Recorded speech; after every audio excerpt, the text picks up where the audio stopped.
Good morning, everyone. Welcome to our online CapCut workshop. Before the arrival of honorable VIPs, I have a few housekeeping notes to make. First, I would like to seek for your cooperation in completing this workshop together. Kindly switch your mobile phones to silent mode to avoid interruption. Participants are required to turn on the camera unless there are technical issues. And if you have any inquiries, submit them to the chat box and wait for our organizing members to get to you.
Ladies and gentlemen, welcome to our ELS CapCut Creative Creations Workshop. We are thrilled to have each and every one of you this morning. Prior to commencing this morning's agenda, let us collectively sing our national song, Negaraku, our parrot state song, and Lagu Ibu Kandung Sulu Budiman. Let's raise our voices in unison to commemorate the connection we have established during this program.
Ibu kandung sulu budiman, obor di malam gelap, menamudi penyebar tekad, pancaran semangat wajah. Ibu kandung sulu budiman, ibu pujaan kami, yang berjasa pada masyarakat, hidup gagah berani. Ibu kandung sulu budiman, dengarlah sumpah sumbang sinar suci, selagi hayat di kandung badan, kami tetap berbakti.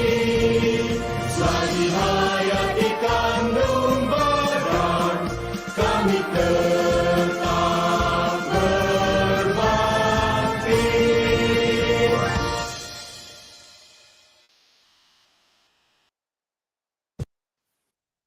In the succor of light where spirits convene, let us gather our hearts, serene and keen. For in this moment, let us impart a prayer that resonates, a song of the heart. With that purpose, ladies and gentlemen, to ask for mercy and also blessings from the Almighty God, let us together raise our hands to prayer of Al-Fatiha.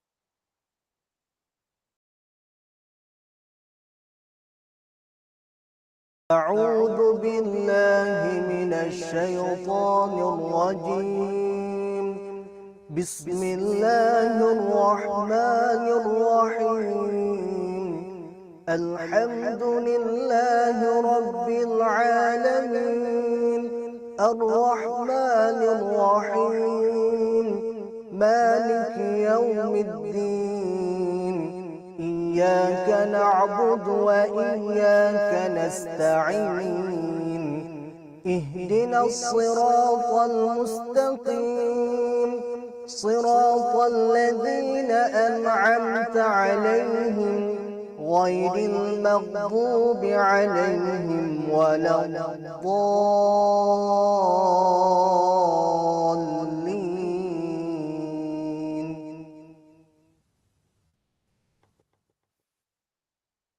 To our esteemed guests and participants yang berusaha Dr. Farah Najla binti Muhammad Khaja, Head of English Language and Literature Department, Universiti Pendidikan Sultan Idris, yang berusaha Dr. Kazaila binti Zaini, English Language Society Advisor, Universiti Pendidikan Sultan Idris, yang berusaha Dr. Irene Aina binti Bahari, English Language Society Co-Advisor, Universiti Pendidikan Sultan Idris, yang berusaha Encik Muhammad Lotfi bin Zamri, English Language Society Co-Advisor, Universiti Pendidikan Sultan Idris, yang dikasihi Mr. Adam Faris bin Mahayudin, Senior Communication Student, Speaker of ELS CapCut Creative Creations Workshop, Universiti Putra Malaysia, yang dikasihi Mr. Haziq Jazmi bin Zainuddin, President of English Language Society 2023/2024,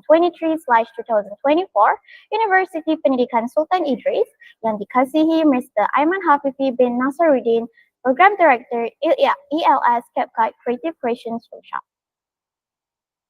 Like stars that twinkle in the night, each one of us bring a guiding light. In this virtual hall, let's share and learn. For knowledge, like a flame, I will forever burn, Ladies and gentlemen, distinguished guests and esteemed participants, a warm welcome to each and every one of you. I am Nur Shazwana binti Shegani, your host for today's workshop, and it's my pleasure to guide you through this enriching experience. Thank you all for your participation in our online English ELS CapCut Creative Creations Workshop today. We really appreciate your participation and cooperation. Today, we gather for a truly enriching experience as we delve into the intricacies of enhancing our project qualities and workplace skills through the ELS CapCut Creative Creations Workshop. In our fast-paced world, the ability to navigate through online platforms with confidence and to excel within the dynamics of the workplace is paramount. And it is with great pleasure that we embark on this journey together, seeking to refine our abilities and unlock our fullest potential. Ladies and gentlemen, now we have arrived at the crucial speech and important segment of this morning's event. It is with great pleasure that I extend a warm welcome to our respected advisor of the English Language Society, Dr. Kazaila binti Zaini, to deliver her esteemed address and officially launch this morning's ceremony. Bismillahirrahmanirrahim. Assalamualaikum warahmatullahi wabarakatuh, and very good morning, everyone. Good morning to Dr. Irene, my lovely co-advisor, and my beloved students. Alhamdulillah, all praise be to Allah subhanahu wa ta'ala, by whose grace and blessings we are able to gather here today on this blessed Saturday in this holy month of Ramadan. I'd like to welcome everyone who are able to attend today's workshop, and I'm very pleased with the ELS President Haziq Jasmi and the Program Director Aiman Hafifi Nasaruddin, who have come with a brilliant idea with such an initiative to organize today's program entitled the ELS CapCut Creative Creations Workshop. As we gather here today, we embark on a quest to discover the artistry within each of us. Whether you're a seasoned content creator or someone taking their first steps into the world of digital media, This workshop offers a platform for learning, collaboration, and growth. The event is an important and beneficial platform where our students could truly benefit.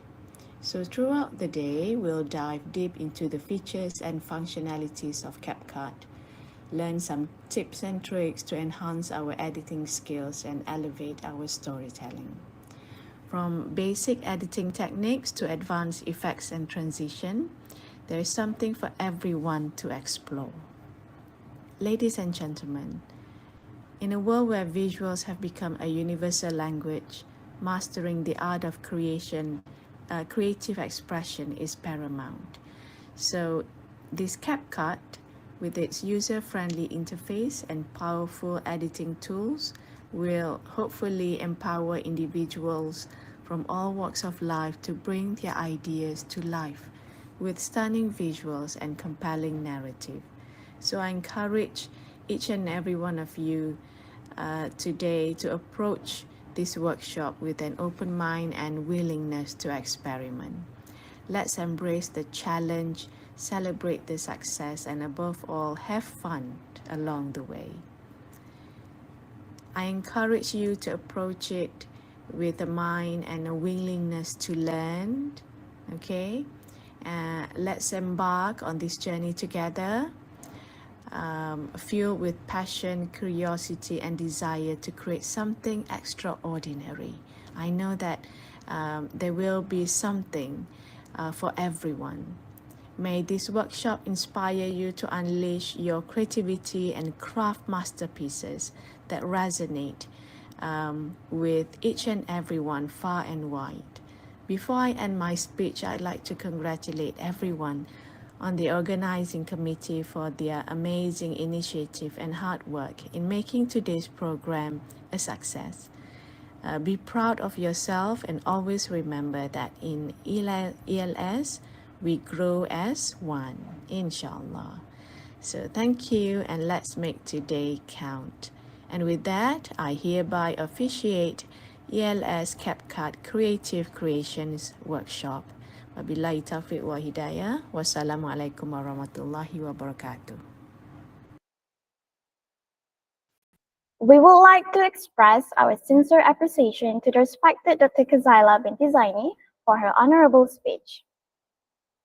Throughout this workshop, we'll be delving into invaluable insights and practical strategies tailored to sharpening our skills in editing and thriving in the professional sphere. From mastering the art of communication to cultivating a resilient mindset, each facet of our learning journey promises to empower us with the tools necessary for success. So, dear participants, I encourage you to embrace this opportunity wholeheartedly. Let us engage with open minds, soak in the wisdom shared, and actively apply these newfound skills to propel ourselves towards greater heights. Without wasting any more time, let's respectfully invite Mr. Adam Faris bin Mahayudin, Senior Communication Student from the English of Putra Malaysia, to begin with our sharing session today. And with that, I would humbly pass over the mic to the speaker for this session. I'll see you all later. Okay, Assalamualaikum and very good morning to everyone. Thank you, Sazwana. So, first I would like to extend my greatest appreciation and to ELS for inviting me here today to host this workshop for all of you. It's a great honor because when I was a diploma in English student at UPSI, I was part of ELS, part of the diploma committee. However, did not I was not able to conduct a program because it was right when I got elected. It was COVID. So right now, so when I got asked to host this workshop, I kind of felt like I'm repaying a debt, like something that I should have done when I was a student back at UPSI. So yes, I want to thank Yala so much for inviting me here. Okay, so I think so. We would like I will first would like to say that with this workshop, I will be teaching from both the slides and I will show a CapCut demonstration. I will switch between the two. So when I switch to CapCut, it will show it at my webcam here. So if you're on mobile, do please pin me on your screen so you can see that both at the same time.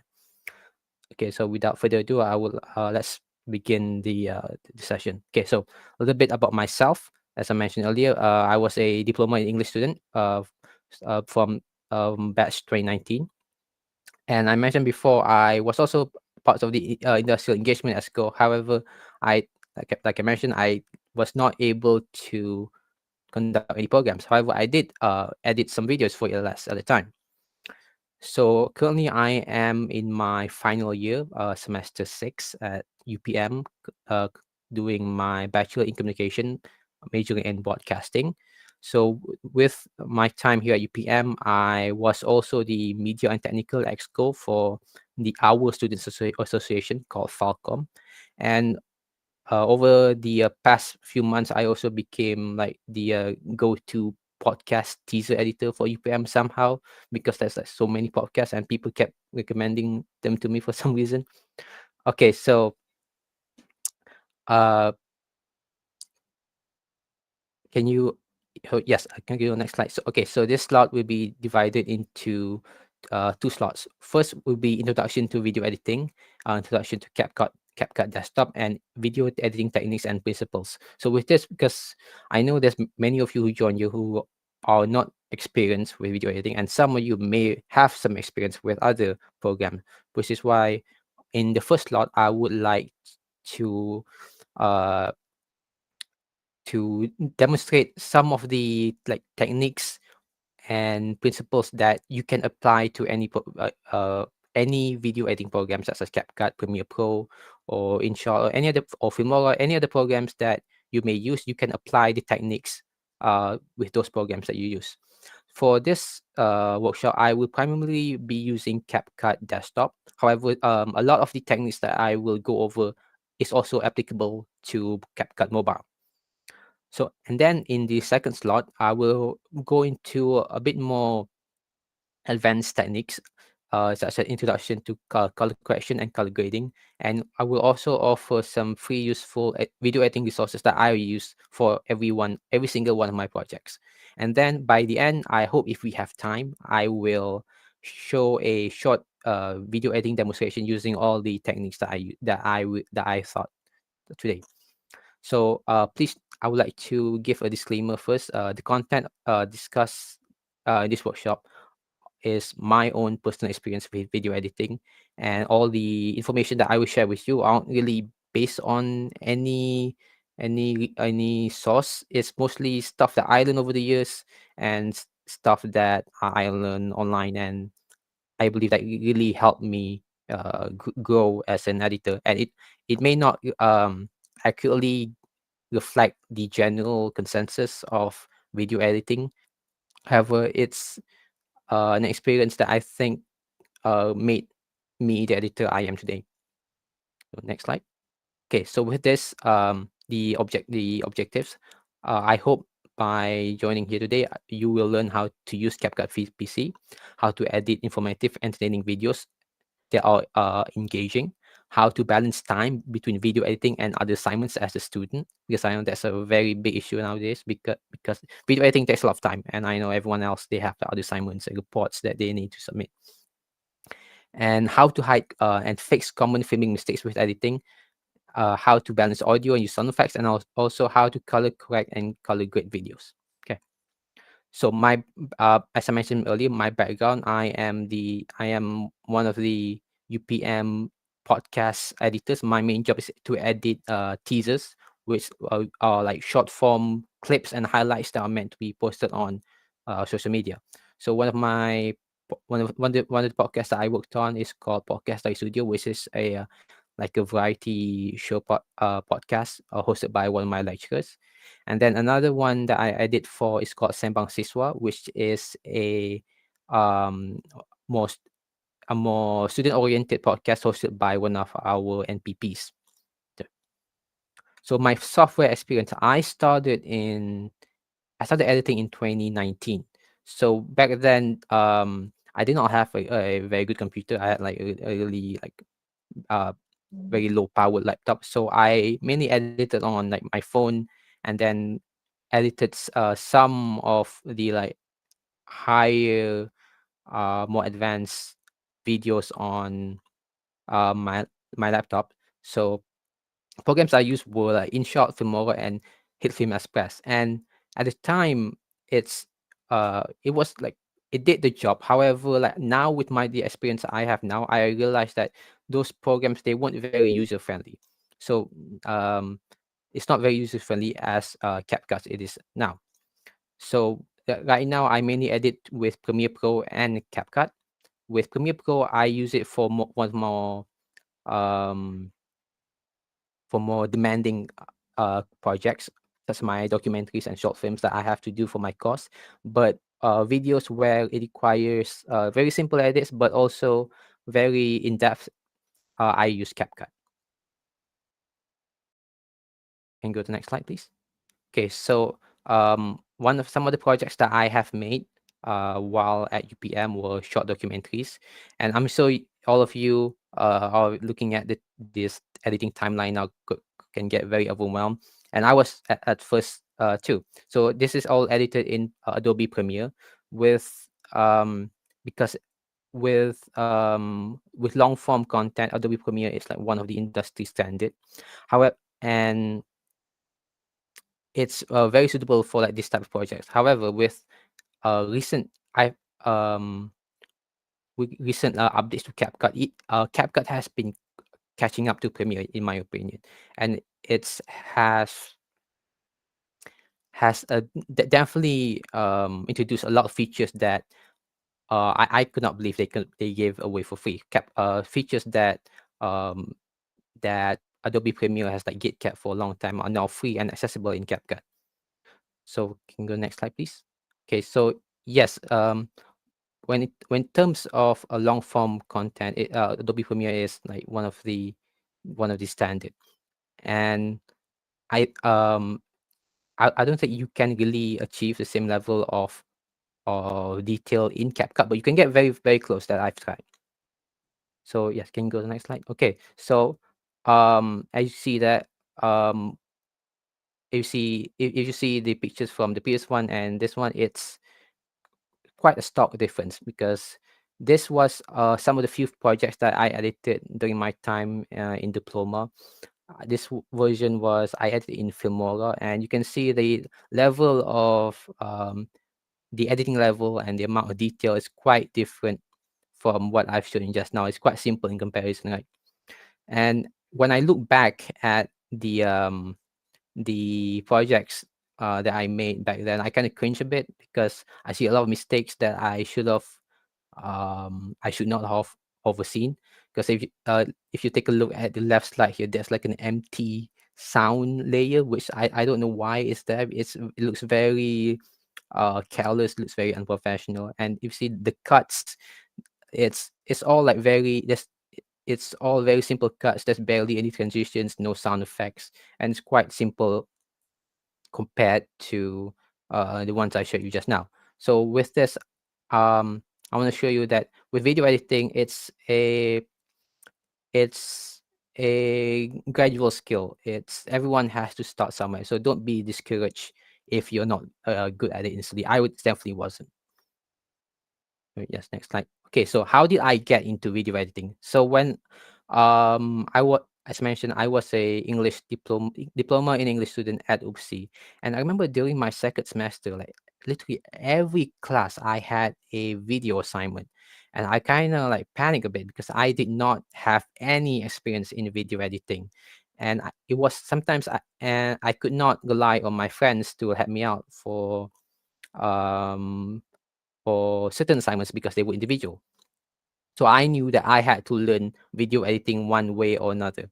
And I would like to mention this was late 2019, so before COVID. So can you imagine that if before COVID we got so many video assignments? Can you imagine how many assignments that I got afterwards that have to deal with video editing?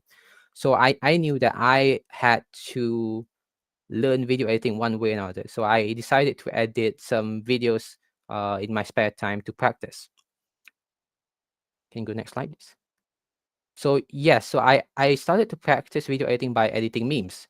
I started like just making memes about UPSI and like my experience there, and I just share them to like to my friends on like WhatsApp and Instagram. And then I remember the way I would save them, I would back it up to my Google Drive. And then one day I was like just browsing my account, and I noticed that my storage was getting full. So I decided to make a Instagram account called Upsi and upload all my memes there. And then somehow like over like the months, it kind of like blew up, I guess, and people started appreciating the memes as well. So yeah, so apparently, so if you've heard of Upsi, it pretty much started as like a personal project of mine, and also because I was too lazy to make another Google account to back up my videos. Okay, so I know that as a student editor, you really have to balance your time because video editing takes a lot more time out of you compared to other assignments and other responsibilities. So here I would like to share with you the mindset I have when editing videos. So firstly, I always consider the time, the such as deadline, sleep, and personal time. So one of my one of the things I always keep in mind is that always try to prioritize like other assignments first over video editing, because I know with video editing, it's video editing is a very gradual activity. You can't really sit down and for like 10 hours straight and finish everything in one go. It's just impossible because it really affects your perception and it of your own content. It's similar to writing because nobody sits for like 10 hours straight just to write like one essay in one go. It's just the quality will not match up to taking your time. So another thing I always keep in mind is how much effort is worth it. So with video editing, you can really select. You can get it's your choice to decide how much effort and how much detail you want to put in to your work, just like with writing. So one of the things that I always consider, okay, how many marks is a word? Do I want to sacrifice like 2 hours of sleep just to finish this section that I need to finish? And then another thing I also keep in mind is my responsibilities, such as if you are in clubs or ELS, for example. I remember when I was video editing, I was still a part of the UPSI Archery Club, and I had to really manage my time between editing and my training. So I had to really schedule, okay, whether if my training today is cancelled, maybe I can squeeze in another hour of video editing, or if I I have to finish the video by this point, but I have training the next day, then I really have to like make the tough choices on which part I want to sacrifice. So nothing you should keep in mind is purpose and your audience. So with like video editing, I think students really, from what I've seen, right, when it's something that if the video assignment has like low marks and the deadline is relatively soon, people put in more effort. Just like people put in less effort because they want to prioritize the other assignments. And I really as I can resonate with that, because if you have like a video assignment that's worth 10 marks and due in 2 weeks, and another assignment where you have to do a presentation due in 1 week, and it's worth 40 marks, which one are you going to prioritize more? The video assignment, right? Because it's worth more marks. And with that, it really, I think it kind of it's kind of to me it's kind of sad to see, because it really it doesn't put students like in the right mindset, because I think you should always try to do your best with videos, because once you know what to do, it doesn't take much effort to make a very high quality video. So when you're planning your idea, always be aware of your audience, such as who will be viewing your video.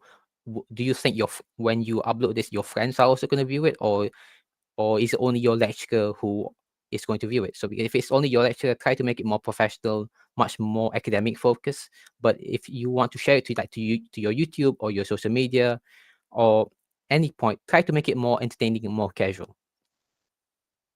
Next slide, please. Okay, so here is like the mental checklist that I set for myself when I when I plan out my video. First is, do I find this bit interesting? So if there's a like section or a certain like editing style or like a certain footage or clip or reference that I want to put that I think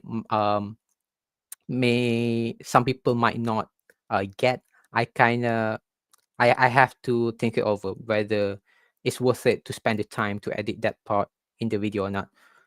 So if the content that I want to edit I find interesting, I would I would check it off and try to and put it in the video. Another thing is this bit informative or entertaining? So your video, if there's a section that I do not find informative or entertaining, I just cut it out because it just takes it's just a waste of time. If you spend like 2 hours spending on a certain part of the video and it ended up being like super boring and you will end up cutting it out anyways and you just wasted like hours when you could have edited a part that is way more interesting and way more informative. Another thing is like, would my lecturer find it informative or entertaining? And that's, I think, very self-explanatory. If your lecturer don't like your work, like then why spend the extra time editing a certain part? Just go back to your script and rewrite the part and make it entertaining or what's more informative. And another thing is, would my lecturer appreciate the effort and would other people make a similar edit? So one of the things that I always try to do is make my videos much unique to other people. How can I stand out and make it unique to my own style, to my own voice? And sometimes I know like some lecturers like I faced like are quite strict and doesn't really appreciate higher like quality efforts. They more focused on the information delivered rather than the techniques. So if you have like a lecturer like that who you think is more concerned on the message delivered instead of like how you deliver it, make sure to focus on information more rather than how you do it. And then am I willing to sacrifice at least 2 hours of sleep to go find this session? So sometimes I would like to put like really, sometimes in my videos, I would put bits or like jokes that are like only I find interesting. So sometimes it's not really worth it. But if you think it goes back to the first question. If you think you find it interesting and you think it can really give you those extra few marks, and go for it. Okay, so the way I um I came up with ideas for UPSI, it's quite different than the way with my assignments. I would say I'm a bit more carefree with this, because it is like hobby. It's not really a priority to me. So if it's like a video that takes 1 hour or more to edit, I have to rethink it over because I have like other responsibilities and other work I need to get done. So if it takes more than 1 hour to edit, I just like forget about it. And then would 50% or more of the followers understand the joke or reference, and would people want to reshare the video to their stories or status? So this part most of the time I really ignore it because I post stuff on there just for my own amusement, and I hope other people find the amusement as well. And a lot of times it doesn't really go over well. I would like spend like around like 20 minutes editing something that which I find really funny, but then I would post it and it gets like 10-20 likes because no one understood what I'm trying to talk about. But as long as you find it interesting, um that's all what matters as an editor. You should always edit. When you edit, always try to have fun with it. And uh, another thing is, can this meme get me cancelled or interpreted as offensive or hateful? So this, I think it can be applied to your own personal communication as well. Whenever you post something, always try to think it over, or always trying to think, oh, whether can this be interpreted um, inaccurately by bad faith actors. So always try to like really think it over whether you want to post it or not. But sometimes you can't really choose how people interpret their issues, how people interpret your messages. Sometimes you just have to ignore it. But if it's really funny, then why not? Just go for it. Next slide. Okay, so um, when if you have zero experience with video editing, it can be quite overwhelming at first, and quite it can be quite difficult to understand the concepts of it. So the way I've always thought about video editing is like, editing is like giving someone a haircut. There are certain stages where you make the cuts and to get to the end product. So like getting a haircut, you first have to comb through your footage. You have to assemble all your footage first, and then cut out the chunks where the parts where you are not going to use, like bloopers or bad takes, or sections where you forgot to look at the camera. So this is what you do in the beginning stage. You comb through the mess and delete the big chunks that you will not need. So with that, you have to like use scissors. You cut out like hair. You cut out the big chunks and keep what you want to keep. And then when you are left with like the rough draft, you have to trim the minor details uh to uh to to to to perfect the look you are going for, like to make it your own. And then with the final stage, you would add effects, and just like hair products, you would customize it to your own style and personality. So yeah, so as I mentioned just now, when with editing, video editing, there's a process. You first have to compile everything, and then find the clips that you think are usable and which are not usable, and then you cut out all the unusable footage, which leaves you with the footage that you want to use for your final version. And then with that, you also have to trim the minor parts of the detail, such as the minor few seconds that you think that could affect the timing of your video, and could really affect the overall flow of your project. And then the final step, you would add effects, transitions, and music for as I said mentioned earlier, is to really make it your own, to make it engaging for your audience. So in video editing, there are three phases that everyone will go through. First is the pre-editing phase. Pre-editing is when you organize and label all your files, so it's easy to navigate while you are editing. This is the most important stage, because if you don't do this stage well, it will really waste a lot of your time later on. Uh, Phase two is the assembly stage. This is where you actually do your edit, where you assemble all your footage and make the fine cuts that will go that will ultimately be your final version. And then in post editing, this is the very finalization, meaning the video should be done, but you will add extra elements that to really give your videos the extra punch, such as color correction and subtitles. Okay, so in when during the pre-editing stage, the first step, what you should always do is create a project folder and save all the files in one place for easy access and organization. This is because when you import all your footage in your editing software, it already organizes everything in the folder you set before, and it will really save you a lot of time later on when you want to navigate certain clips and footage that you saved before. So always categorize your your folders with by image, footage, video, music, and sound effects. Separate them so it's easier for you to navigate later on. If you are editing on mobile, I highly recommend you to make certain gallery albums or files in your file manager, so it's easier for you to transfer your all the files after you finish editing.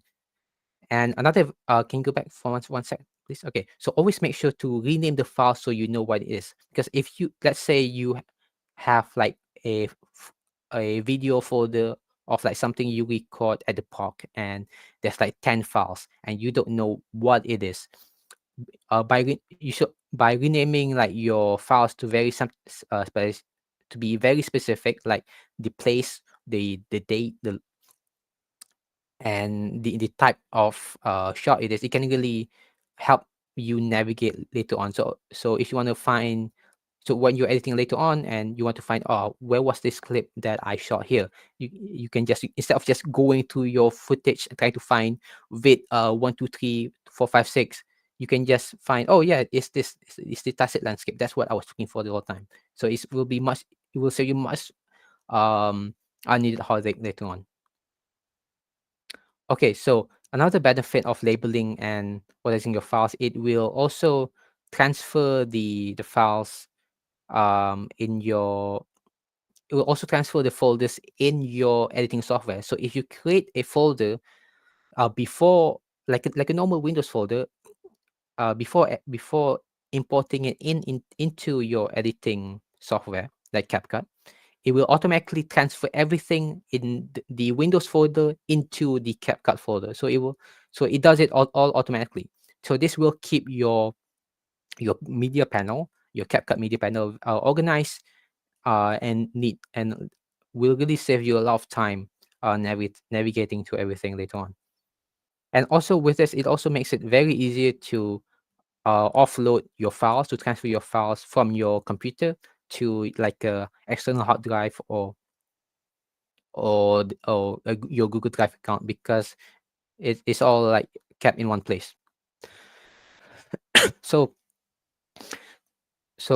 it's important because video editing is like solving a puzzle. That's the way I've always view it. So when you do a jigsaw puzzle, for example, you don't like put all the pieces in one pile. You separate them by like color, by shape, so it's easier for you to find which part that you want later on. And if you do this, it will really save you a lot of time um editing, and it allows you to focus more on coming up with new ideas to help improve your video, rather than spending time like um picking trying to find specific clip that you forgot, or what you labeled that hours ago. Okay. Okay, so when you begin editing during phase two,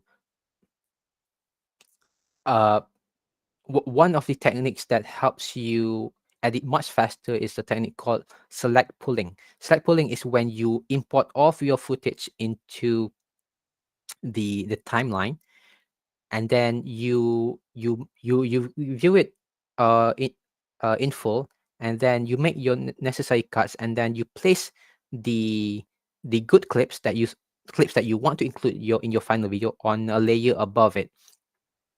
This allows you to really identify which clips are important and which clips are not usable. So if you do this, always put the usable clips on a separate layer on the timeline. Maybe I can show you a demonstration real quick.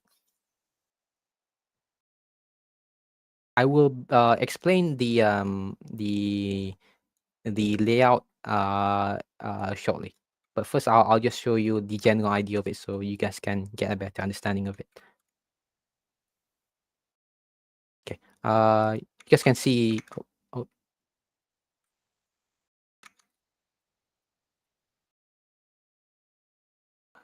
hold on, yeah.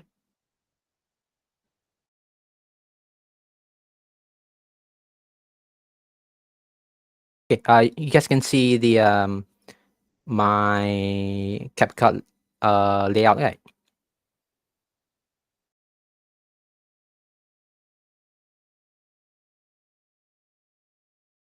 Okay. Yes. Okay, so okay, imagine you or like given you import a file like a podcast you have to edit a forum, and then it's like um you want to find the best moments to include in the final version. So what you do is first you have try to view the video in full, try to find certain moments. Yang sangat sahih. So saya rasa memang sangat dekat dengan doktor lah. Okay, let's say you want to include that part. So first you make a cut and place it on layer above.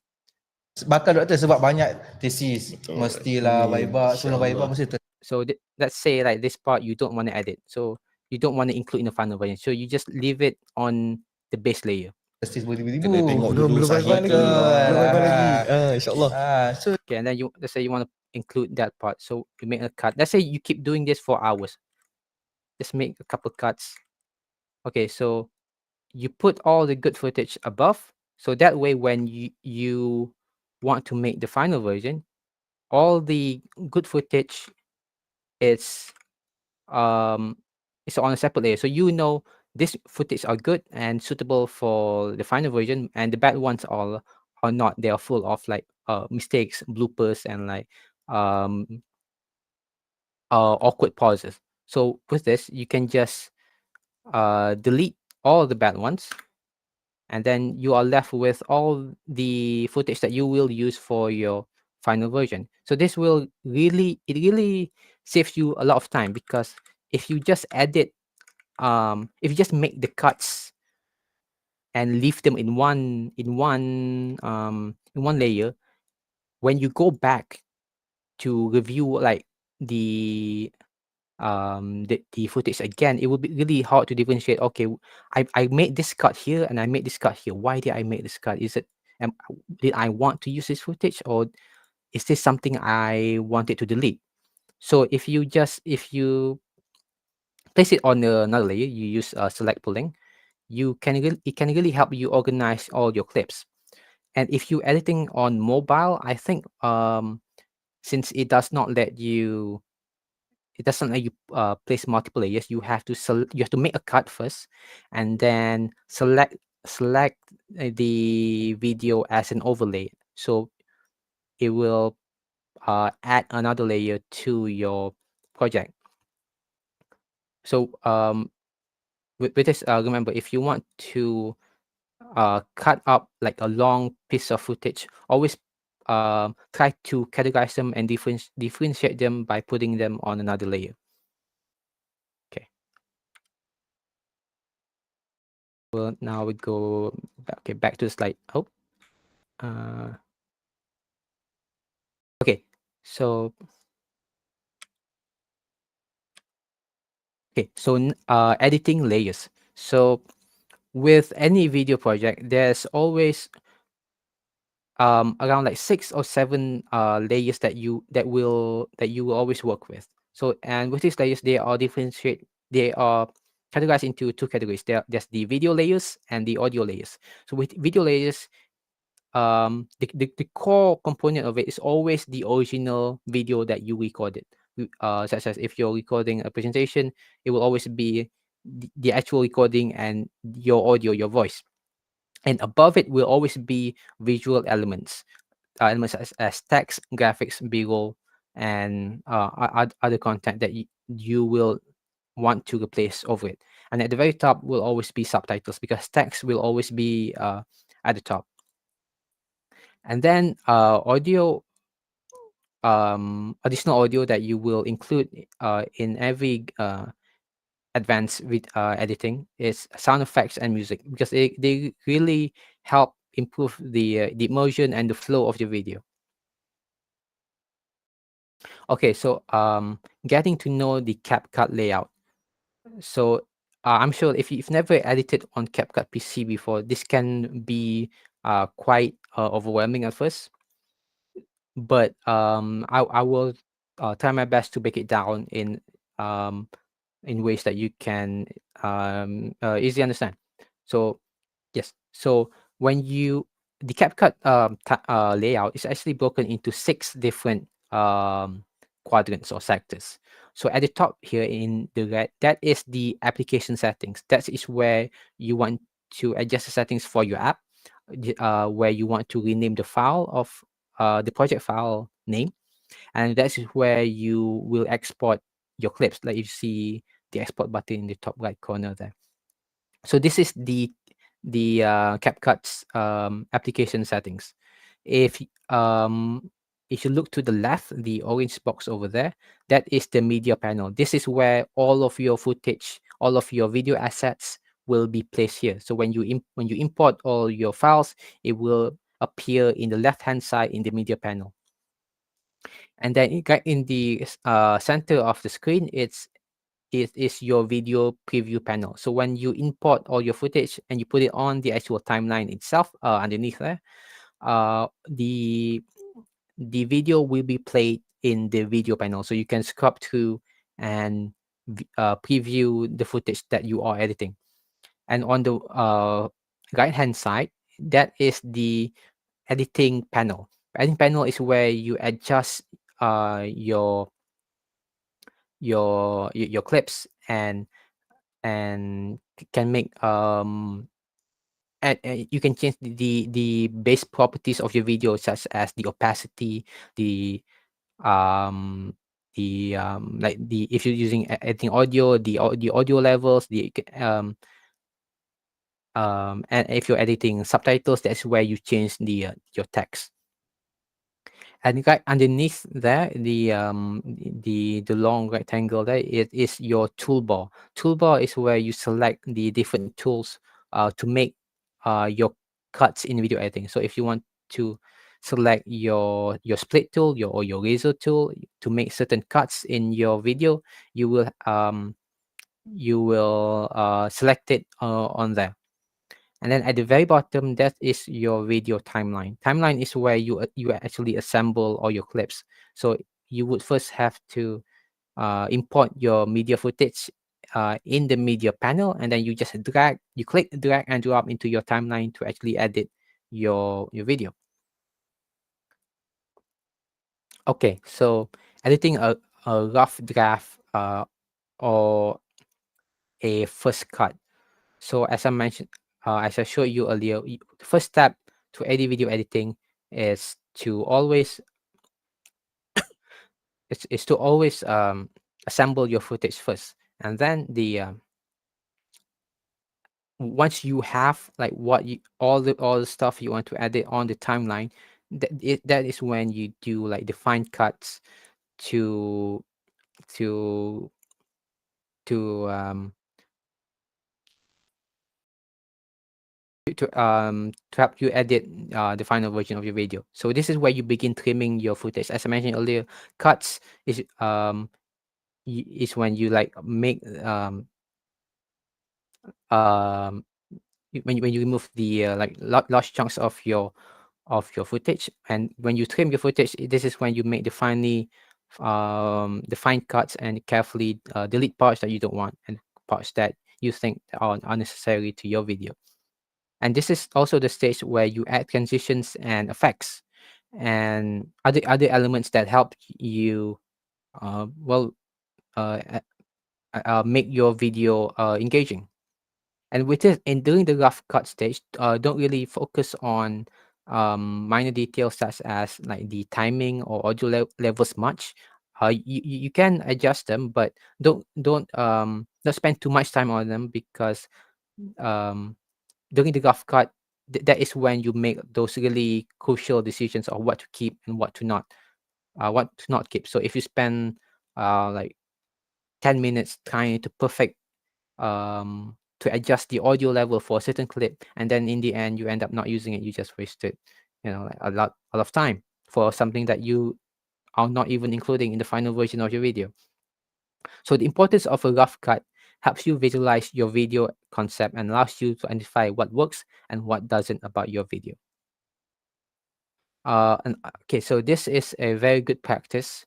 When you edit your video, always duplicate your project file. Always make a backup copy, because when you're editing a project, you will always if you're in a group work, sometimes you would send someone a draft of a version you edited, and then let's say they did not like the version, they said change the music.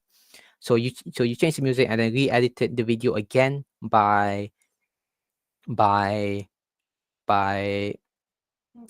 changing to the notes, and then you give it again. They will sometimes they would go, oh, I changed my mind, can you have the audio version back? But there is no other versions because you already changed everything on one project folder. So this is why it's important to always make a backup copy of your project. And another important another um important the reason is because in case you make changes to your project and then it automatically saved, uh, and uh, you accidentally deleted a certain element that was important to your edit, but your computer crashes, and when you open it back, it saved right after you deleted that part. So what do you do? So when this happens, you can always go back to your backup. So let me show you like an example of like what could happen. Let's say, okay, let's say like you're editing a clip, right? Let's say you start editing your clip as normal, blah blah blah. You start adding like effects and everything, but then you delete it. Let's see, okay, let's make a duplicate copy first. So if you want to make a duplicate copy, first you go to the upper left hand side here. You go you go to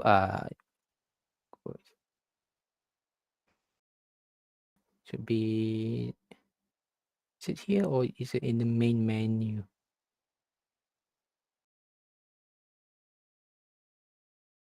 Oh, you have to do it in the main menu. Okay. Okay, first you have to go back to the main page. Okay. And then you right click the project here. Let's say this was the project I was editing. You click duplicate,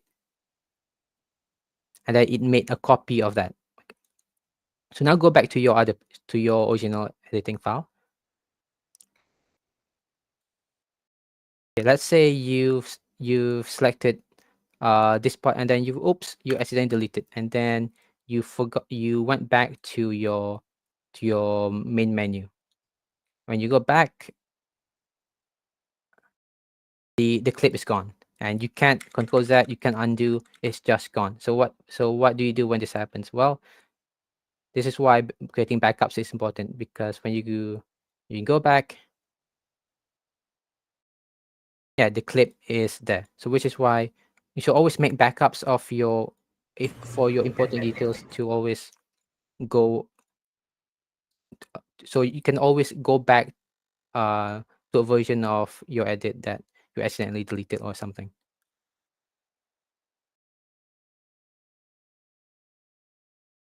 So I will go back to the slides.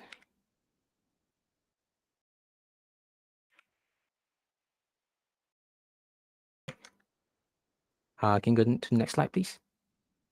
Okay, so now I will talk about how to create an engaging intro. So with like social media, the structure of like a video kind of changed a lot, because it's very important to have a good intro to catch your viewer, because when you're browsing like TikTok or YouTube, for example, you only have a very small window to capture your audience's attention. So one of like the biggest social content creators that are very good at this is Mr. Beast. Because when you watch a Mr. Beast video, everything you want to know about the video and every interesting part that might attract the attention of a viewer is always in the first 30 seconds. And the first 30 seconds will always tell you what to expect from the rest of the video. So how to plan a engaging intro, it's the same process as crafting an essay. You first always have to start with a hook, a statement that piques the viewer interest. This can be a very unique concept, or a line that really grabs the audience's attention. So the intro, you should always explain the main idea of the video, the thesis statement. So usually in script writing or video editing, the thesis statement is always the title of your video. And then you should always try to include the video contents, in, give provide the extra details, the spot, and explain the supporting ideas of what the viewer can expect from the rest of your video. Okay, so I know, as I mentioned earlier, when you're a student, sometimes can be really overwhelming or very tiring, mentally draining to come up with like a very interesting hook. So one of the ways that I always try to compensate is by taking clips related to my topic. So which are news stories, sound bites, and a moment later in the video. Because with this, you already using information that you already have, information that you already research about your topic. So first, let's say you want to make a video about the effects of, you are making a video about the effects of COVID-19 in the higher education sector. So instead of trying to, instead of writing a script of yourself reading aloud the details of a news story that you found, instead what you can do is just find a clip of a of a news station covering that story, and and use that as an intro, because it's very direct and it catches the audience's attention. And one of the benefits of this, it quickly delivers all the necessary background info in like a short amount of time.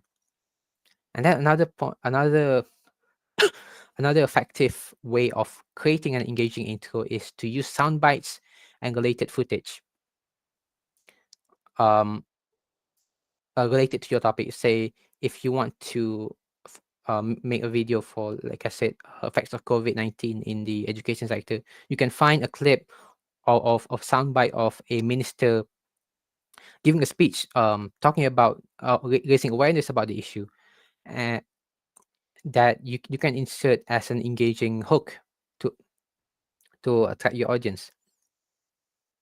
So this is beneficial because it's great for establishing key points that you would want to elaborate later on in your video. So it kind of acts as a thesis statement to the points that you will be explaining later on in the video.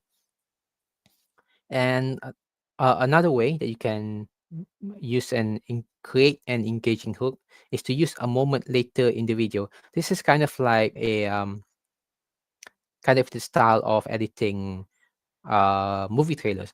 So you know, when you watch like a movie trailer nowadays, there's always like a short snippet of like a preview of the actual trailer. It's kind of like that. So with this, it's really useful because you're using footage that you already shot. So let's say that you did an interview with someone, and then you don't know what to say to write a good intro, a good intro for your video. You just find an interesting moment from your interview and insert that as the beginning of your video. So this will entice the viewer to view the rest of your video to find the full context. Okay.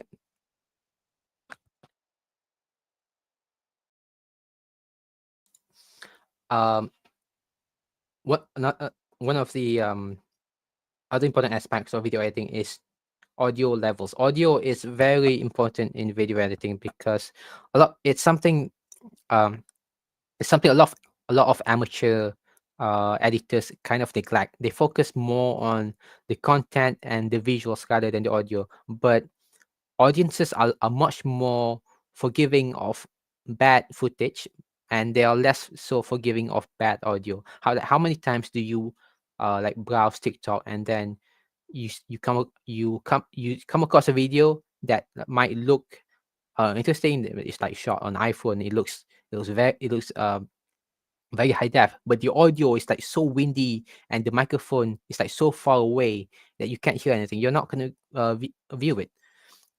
So which is why that you should always pay attention to on how to level your audio. So the general rule is anything above 6 decibels is too loud. So if you look at the left here, this is the audio level viewer in CapCut.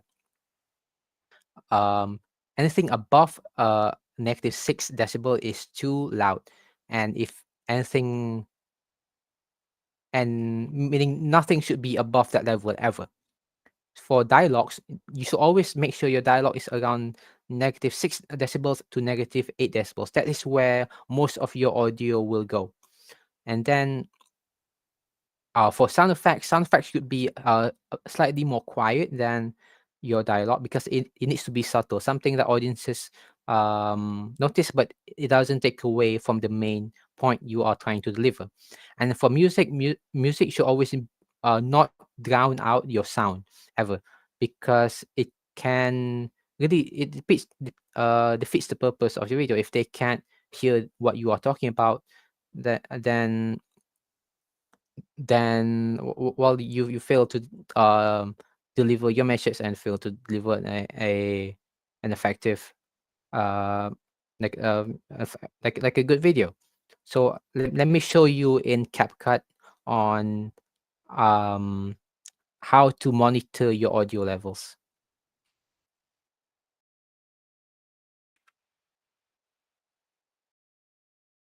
Okay. Hold on, it's not.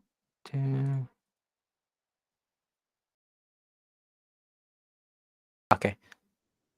So let's say, okay, you're browsing, you're editing like this certain clip. How do you tell when if your audio is too loud or too quiet? Nampak dekat Facebook betul? Okay, so let's say when you play the video, do you see this this kind of bar Kita dah pakai showing maklumat up dulu. So bila kita nak tahu sahih in the underneath the video player? So that is your sound monitor.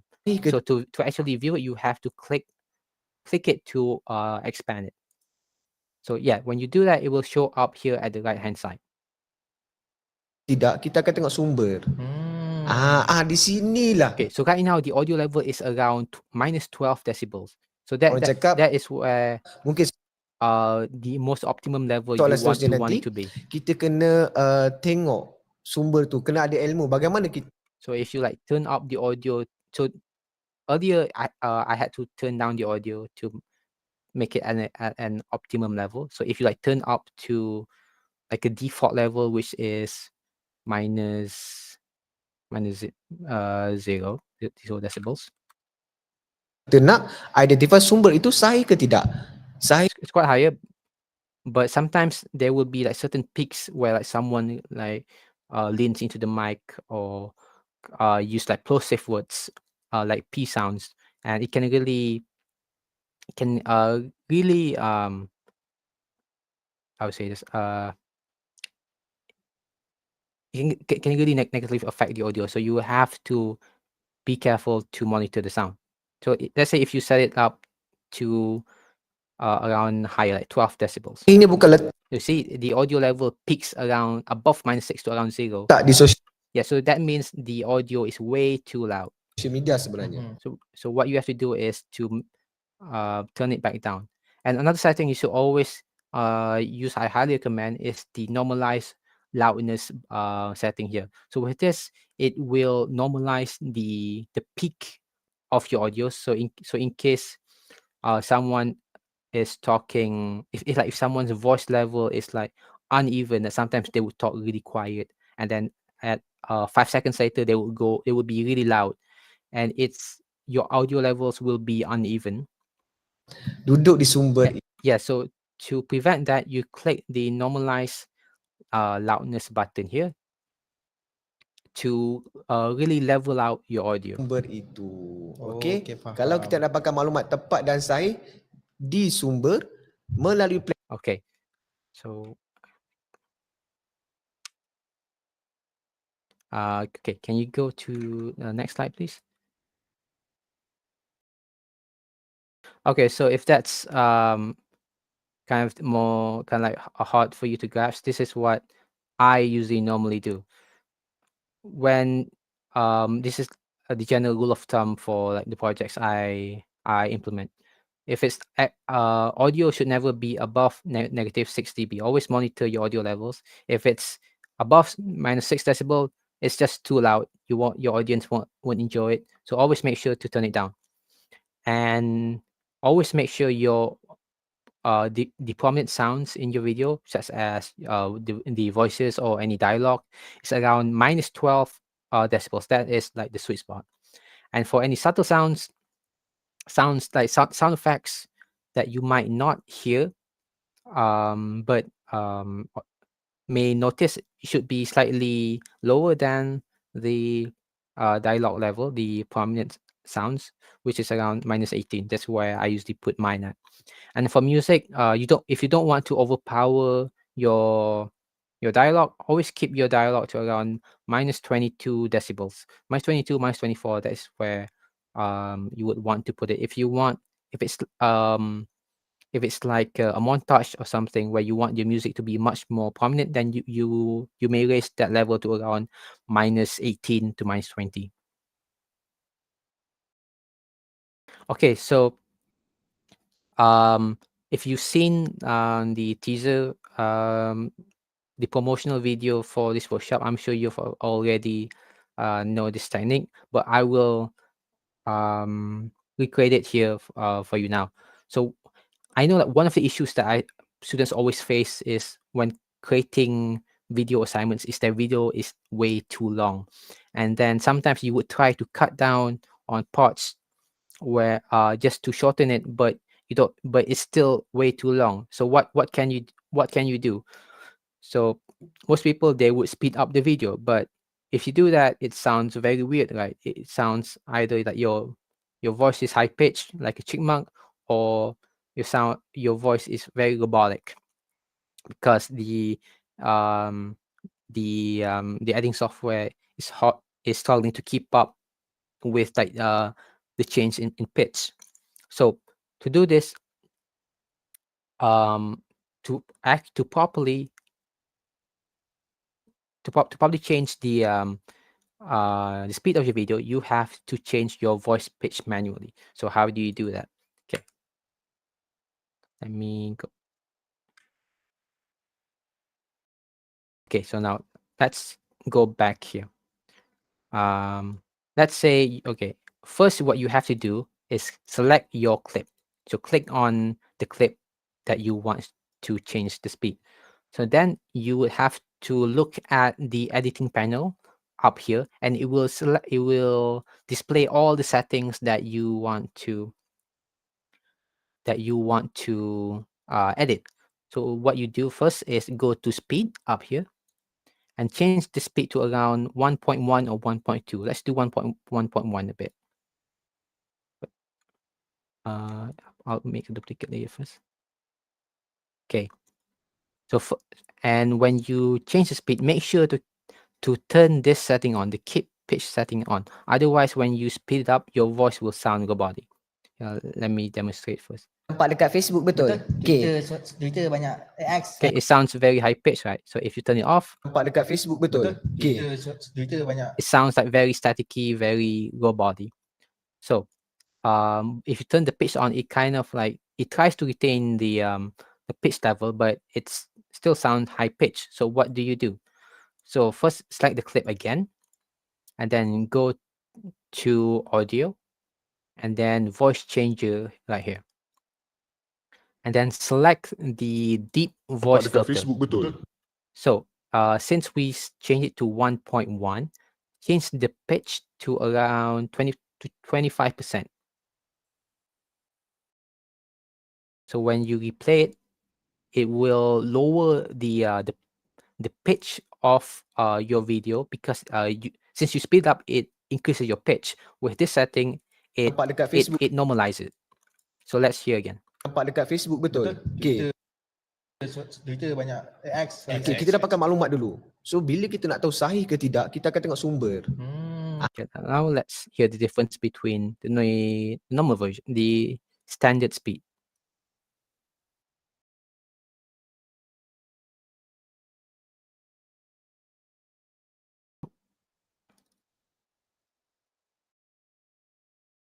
Nampak dekat Facebook betul. Okey.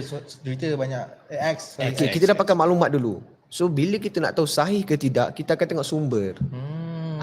Di sinilah. Okay, and then let's try hearing the sped up version again. Okey. Twitter banyak X. Okey, kita dah pakai maklumat dulu. So bila See, there's still quite a tiny bit of static, but it's not as bad as before when you are not applying the voice filter. nampak dekat Facebook betul. Okey. Twitter banyak. Say it's barely not. So when you include, if you add the deep voice filter, you change the pitch. It normalizes the pitch of your voice that you change when you sped it up. Nampak dekat Facebook betul.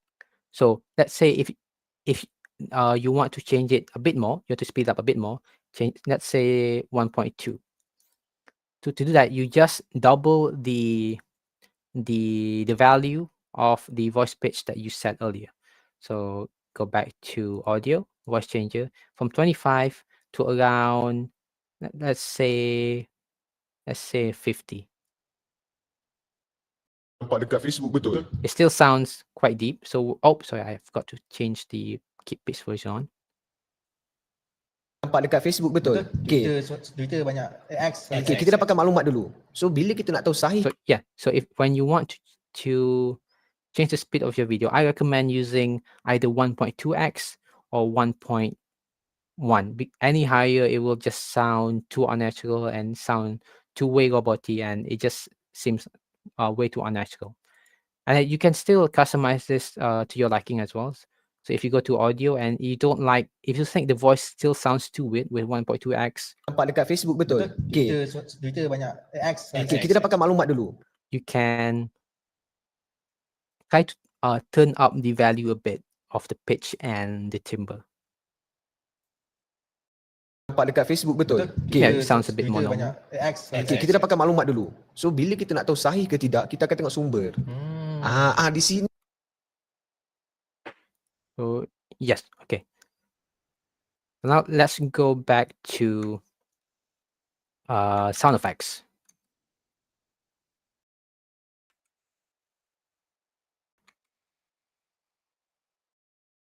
Okay, so with any great video, you should always include sound effects to heighten the quality of your video, to make it much more immersive. To do this, you should always include sound effects for any element that appear on screen, whether it be a transition, text, or any images that come on screen that has some sort of animation or that suddenly appears on screen. So if you want to, if you add like a sliding in effect on a text, you can add a whoosh sound effect to heighten the experience and make the audience pay attention, because when they hear like certain sound cues, they will immediately it will they will always go. They will always pay attention to the change that's on screen. So with using sound effects, one of the easiest rules I always tell people is to add them for transitions and other effects. So that's let me show you an example here.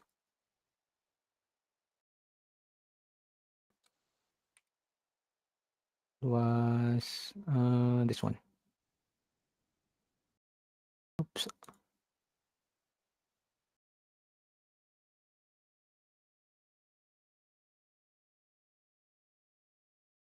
Okay. Okay. At the beginning here, you see this. I put a bell like sound effect. This is because when you're browsing social media, you have to make sure the audience does not scroll up from your video. So what do you do to make sure they pay attention is to put a sound effect at the beginning of your video to grab their attention. Perkara-perkara yang kita perlu ingat sebagai Yeah, so when the audience or the viewer that hears a sound cue at the beginning of the video, it immediately grabs their attention and make them stay on the page and watch just a few more extra seconds of the video. perkara-perkara yang kita perlu ingat sebagai seorang rakyat Malaysia, which is Yeah. So another point is so sound effects can also be used for introducing text elements for your video, because if you want your audience to pay attention to a point that you are talking about, add a sound effect to indicate that it is something important and it's something that they should pay attention to. So let's watch this clip in how sound effect can really help you pay attention to the points talked about by the speakers. 3R. 3R. 3R. Apa What ada is kat that kita? 3R? Kita ada race, Okay, religion. race, religion, and Tak sampai. tak Tak sampai. sampai. Ada yang ketiga bukan ringgit. okay. Itu jawapan yang pasti lah, bukan ringgit. Ataupun kalau kita nak biar penonton sendiri Oh, cari betul. jawapan Okay, dia. nanti dia Kita cari biar. jawapan dia. Tarik terakhir apa? Kita kena faham.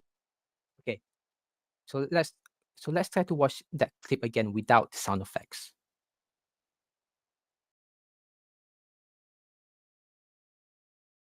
Tiga R. 3R. 3R. Apa What ada is kat that kita? 3R? Kita ada race, Okay, religion.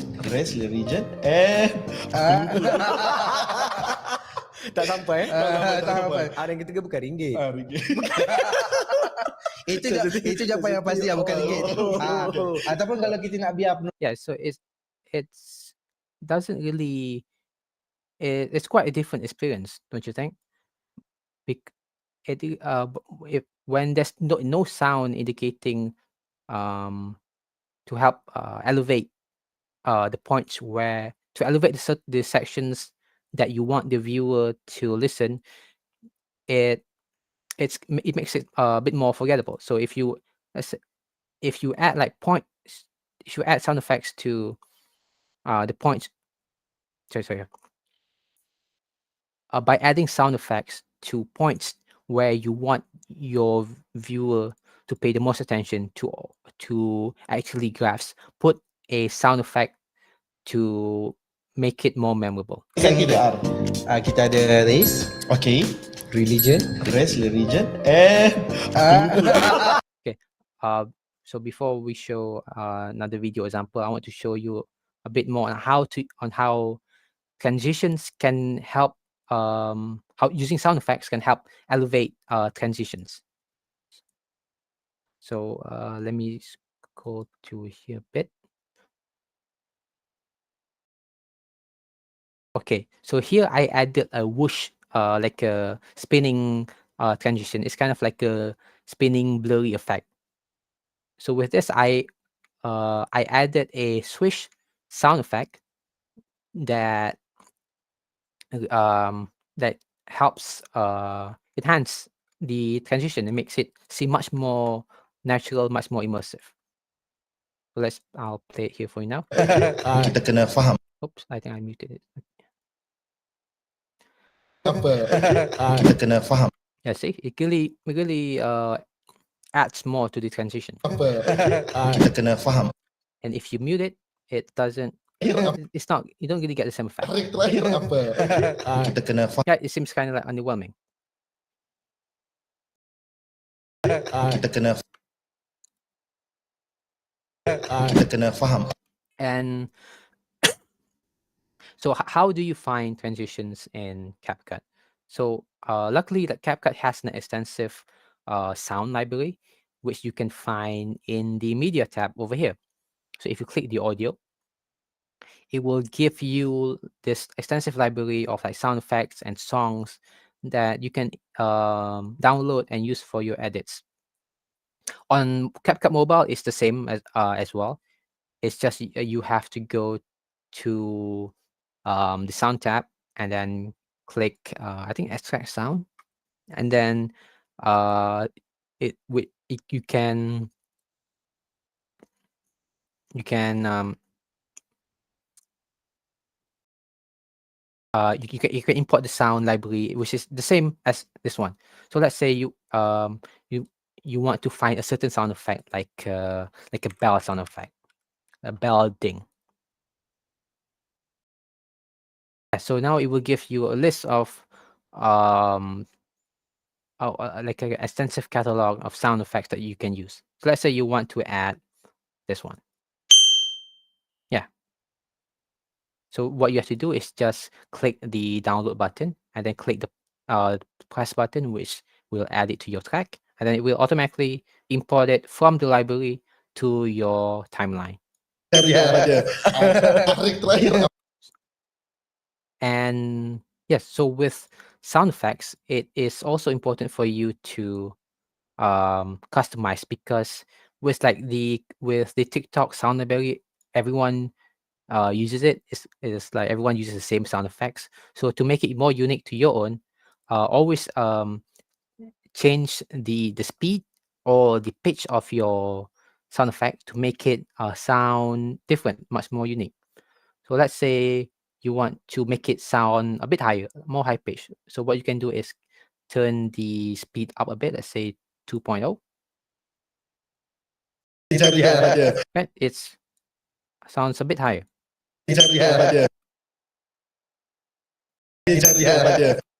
And then let's say if you want to add like an echo sound, you can do that. You can add a voice changer effect, which will also alter the properties of your sound effect. And it's the same with music as well. You can, if you want to add any music to your sound effect, you can just go to the music tab and then search for any songs or any tone that can suit your video. So next I want to talk about the importance of sound layering. Sound layering is when you layer multiple sound effects one on top of each other to create an immersive video. So with it, I would like to show a short snippet from one of my assignments where I had to create a radio drama. We're using only sound effects, and I want you to pay attention to really pay attention, because all the sound effects that are played in this video, all the sounds are separate, meaning when someone is talking, it's just only their voice, and if there's other sounds in the background, it's multiple sound effects layered one on top of each other. It's not one file, it's multiple files combined. So please enjoy the video.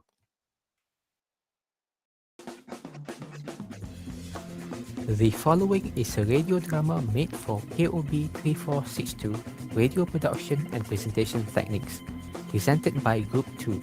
Robbery in Progress is a heist thriller about a bank teller who managed to hide when armed robbers storm the bank and hold everyone hostage. It is now up to the teller to contact the police and save everyone inside. Starring Lim Xin Ying as the bank teller, Adam Faris as the co-worker, Ling Xin Yi as the mother, Samjo Yi as police operator, and Noman Iskandar as emergency operator, Robber 1 and Robber 2. Additional voices by Arif Raja and Abdul Fahad. The radio drama will begin now.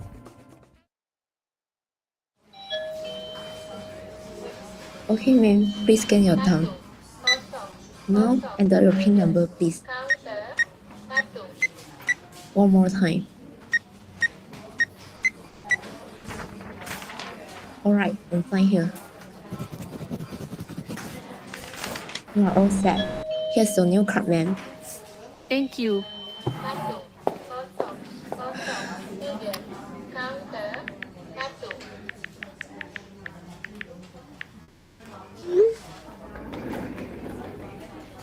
Hey, you okay? Oh yeah, I'm fine. Any updates about your mom? You know the usual. The doctor told us to stay positive, but it's hard when you can't see the progress. Hey, she's going to be okay. They caught it early, and your mom's what? Early 50s? You'll get through this. I know. Still make me worry though. I understand.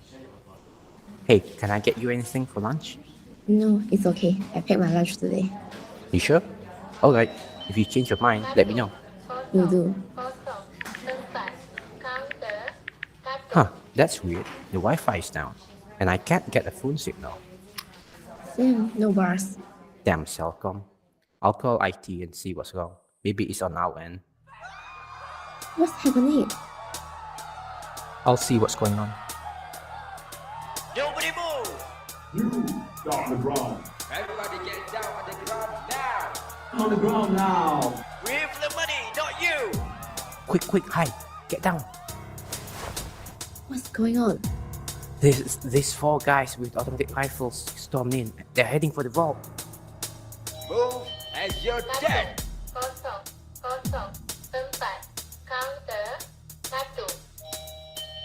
Someone shut that thing off. It's getting on my nerves.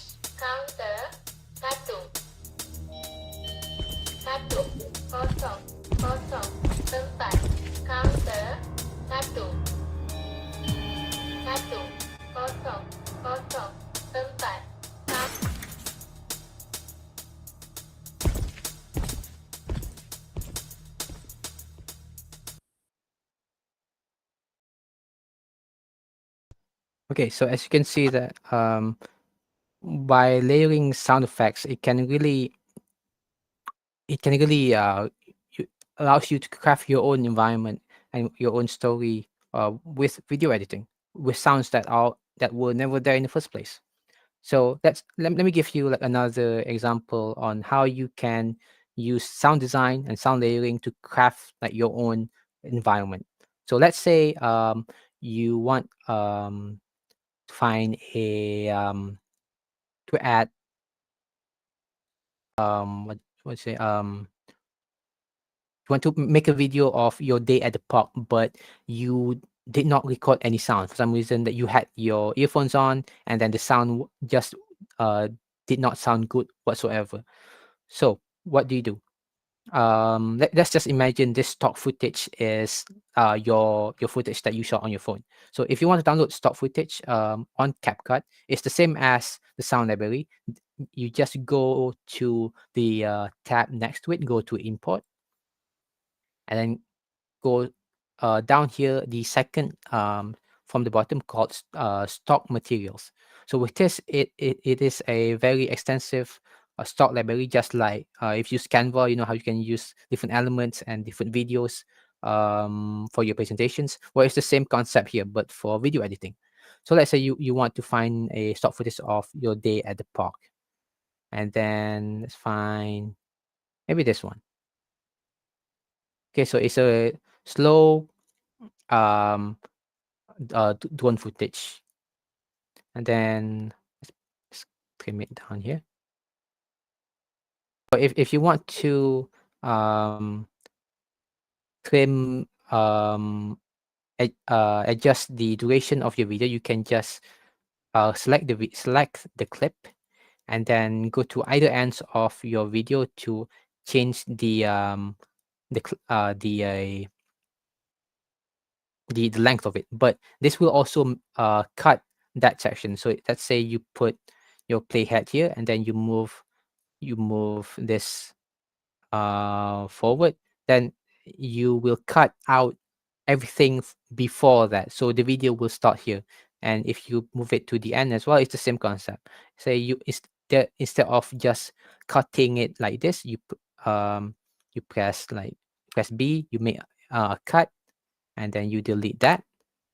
You can also undo, and then just click and drag to make a cut that way. Okay, so let's say with this you want to add some sound, but you know the original video there's no sound. So what do? You go back to the audio tab, and then you find some sound effects that you can find at the park.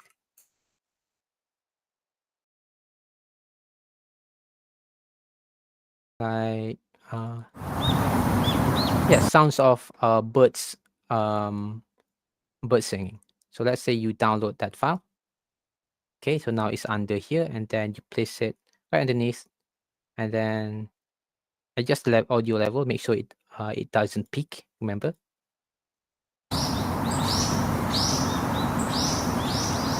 Right, so that's way better. Okay, so what if you want to add more to it?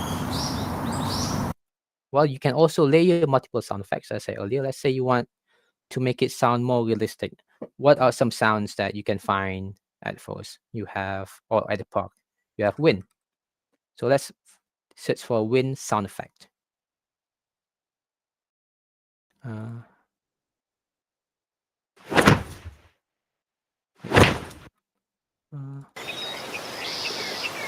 Okay, that sounds good. You add it there, and then you just make a cut. So to make a cut, you press Control B. I'll do that again. You press Control and B to cut a certain audio layer. If you're on Mac, it will be Command B. I'll do that again. Control B. So let's just delete the parts we don't need. So now we have two audio layers stacked on top of each other. And make sure to adjust the sound level as well to make sure one of the other does not overpower the sound.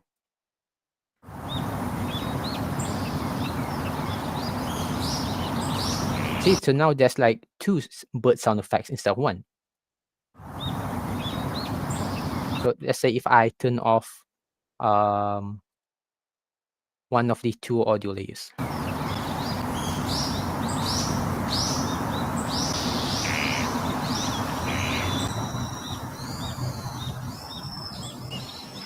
Okay, and if I turn off the other one, try to hear the difference.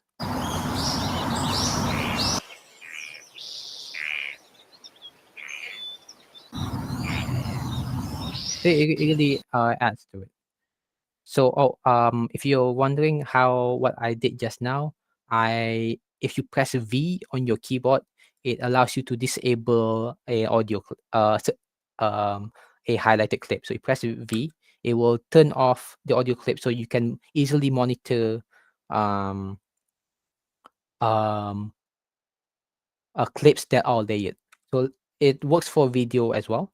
So let's say you have like this video over here on top of each other, and then you want to see what's underneath. Like you want to see in case you want to make minor adjustments whether it's good or not. So what do? One way you can do it is you go to you select the layer and go to the panel on the left. This is the viewing tab. If you press the eyeball icon here, you can hide the track. So since it's the bottom, you don't see anything.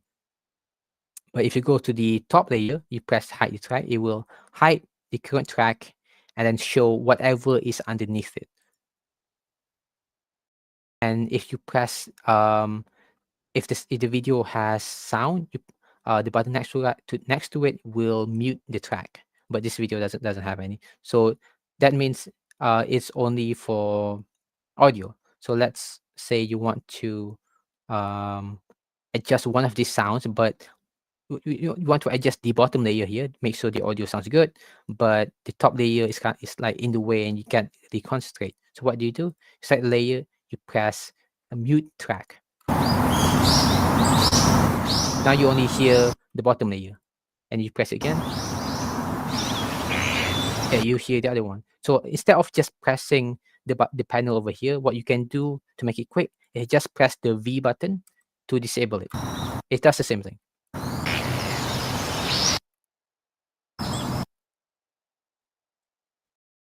And so yeah, so let's say you're happy with this, but you want to add some more sound effects to it. So what else can you do?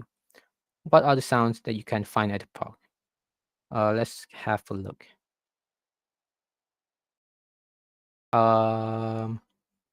put a maybe there's another wind, like a windy sound effect.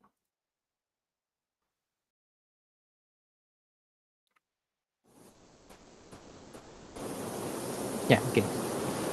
So you want, let's add that. Let's try low. So it's too kind of, the other sounds are kind of overpowering it. So let's try lowering it a bit more.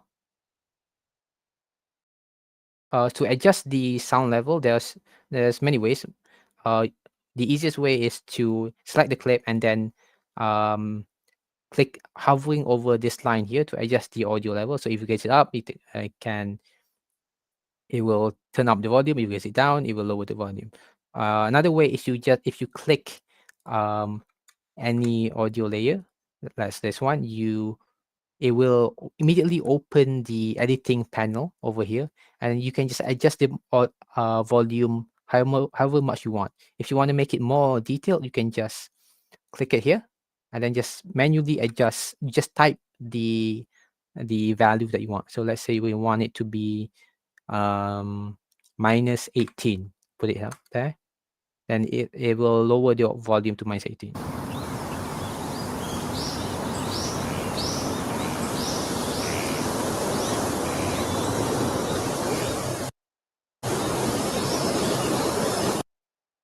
Okay, so the breeze sound effect sound good, but what if you want to modify it a bit to make it a bit more realistic? So what you can do is add a sound effect like an echo to make it sound a bit more like high pitch. Let's see if it actually does much. Set it to original first. Let's see how it sounds normally.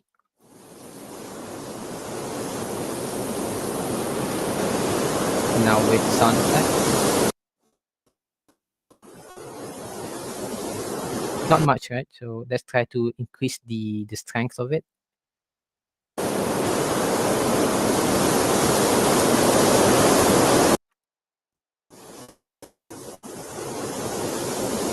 That's okay. You can just leave it as that. What if you want to add a echo to the bird sounds? Let's see.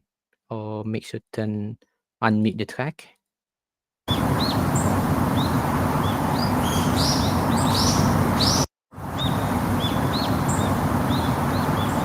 See, you can hear like a very slight echo in the bird chirping noise. There's a bit more reverb in it.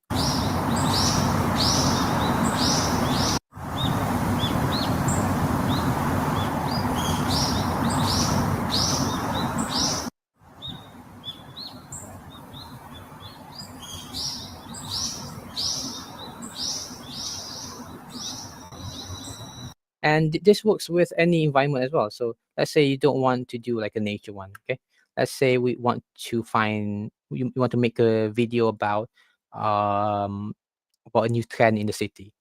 Okay, so let's try to find some stock footage about the city.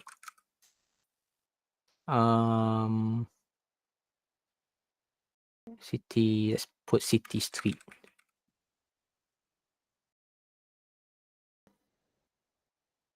Okay, this one.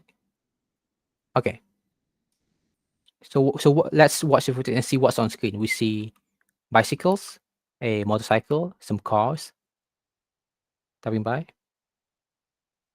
Okay, so let's try to find some sound effects and build a scene off of this. So we go back to the audio tab, click on sound effects. Let's try to find a motorcycle.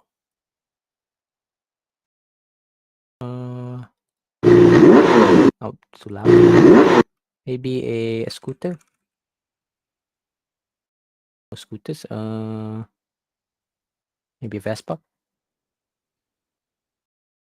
Oh, Vespa. Okay, let's just keep with the motorcycle, I guess.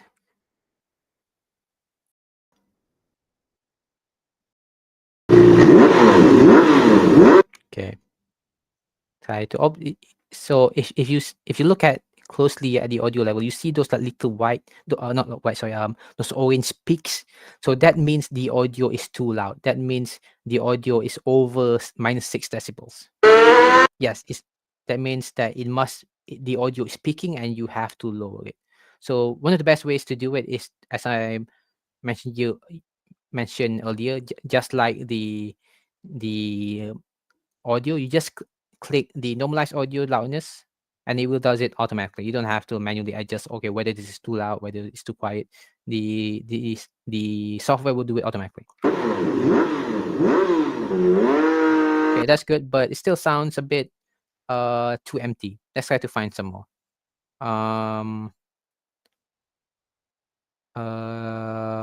Try to find a bicycle sound effect.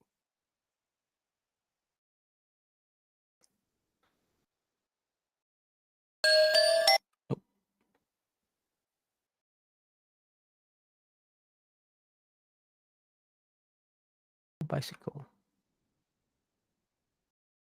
Bicycle gear.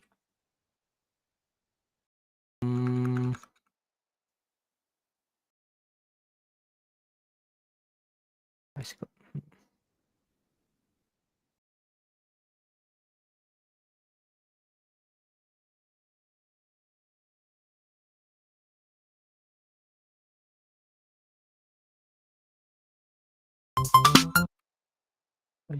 Wait.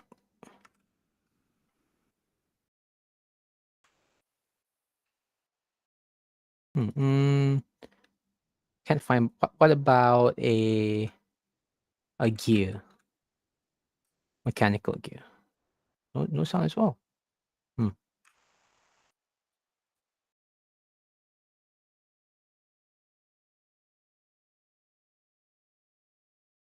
I think my thing it's not updating. Hold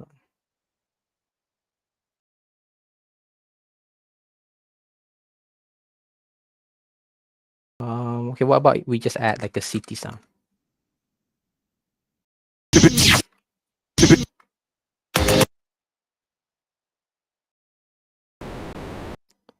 Hold on. No sound effects.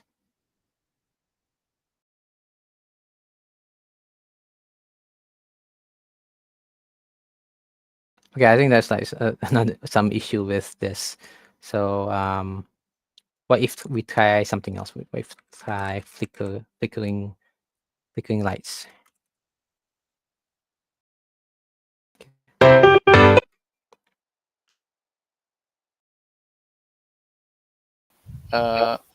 Sorry, Adam. I think we can go over this right now.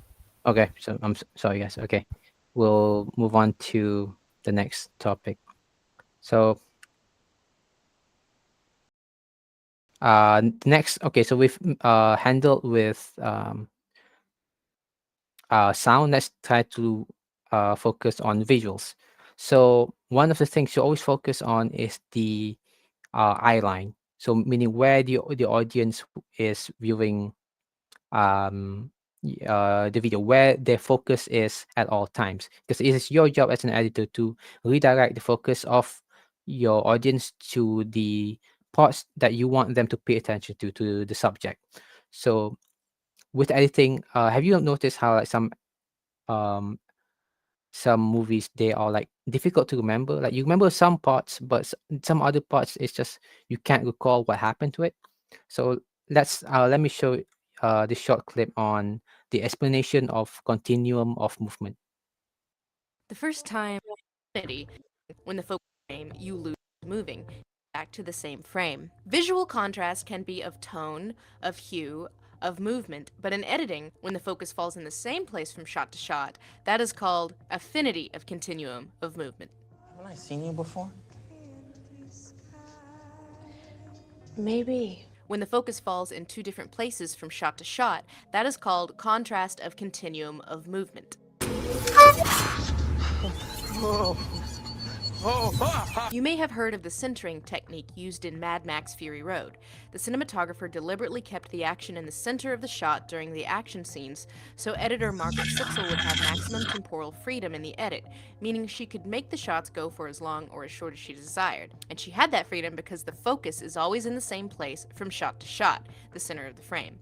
This is a good example of affinity of continuum of movement. The continuum of movement in Transformers action scenes kind of goes back and forth. Sometimes there is excellent affinity of continuum of movement, and sometimes there is a lot of contrast.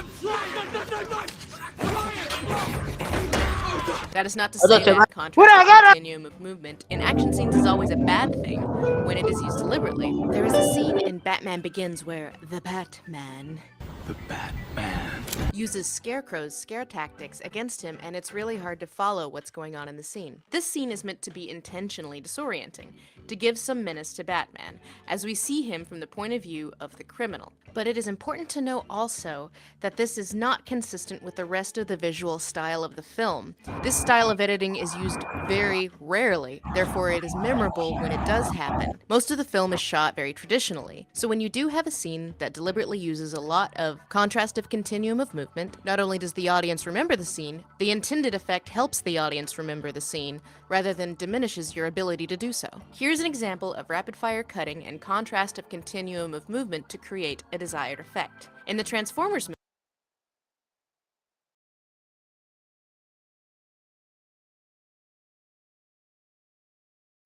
Adam, you need to unmute yourself, sorry.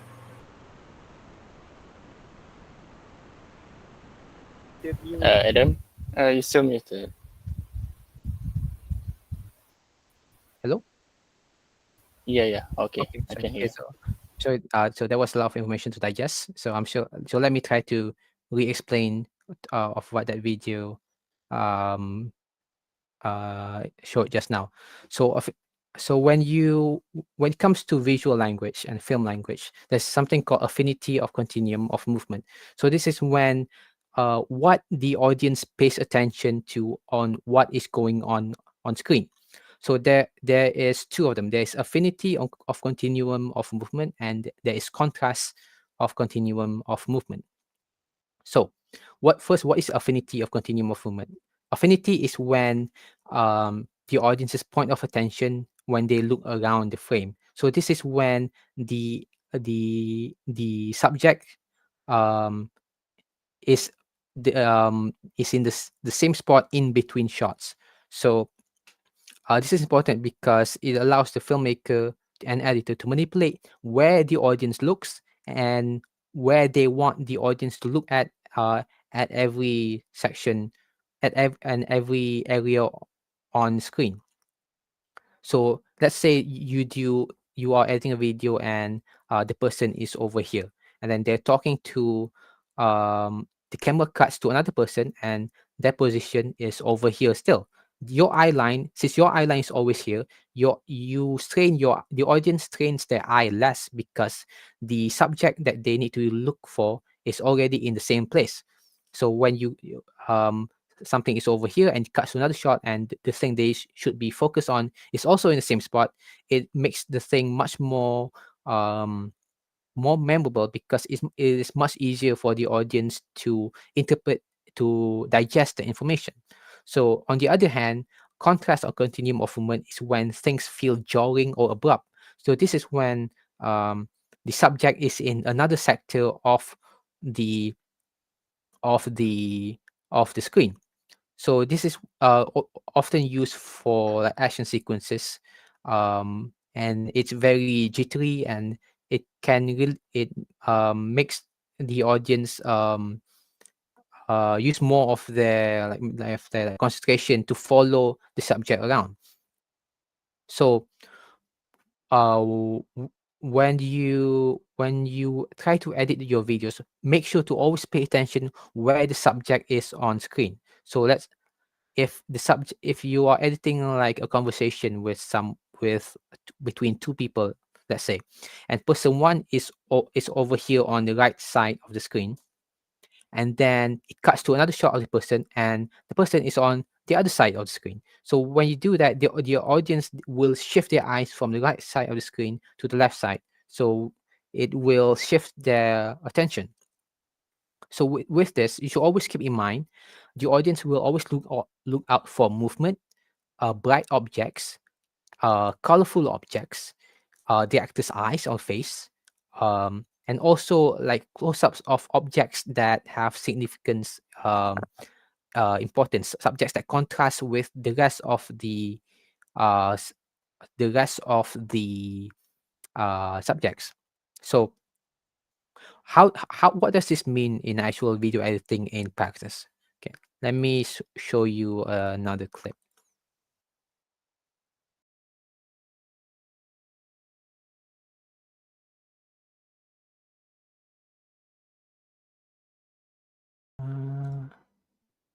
Not this one. This one? Oh, this one, yes. Okay. So I'm gonna show you two versions of an edit. And I made one with affinity, one with contrast of continuum of movement, and one with affinity. I want you to pay attention on which version is much less jarring and much more visually appealing.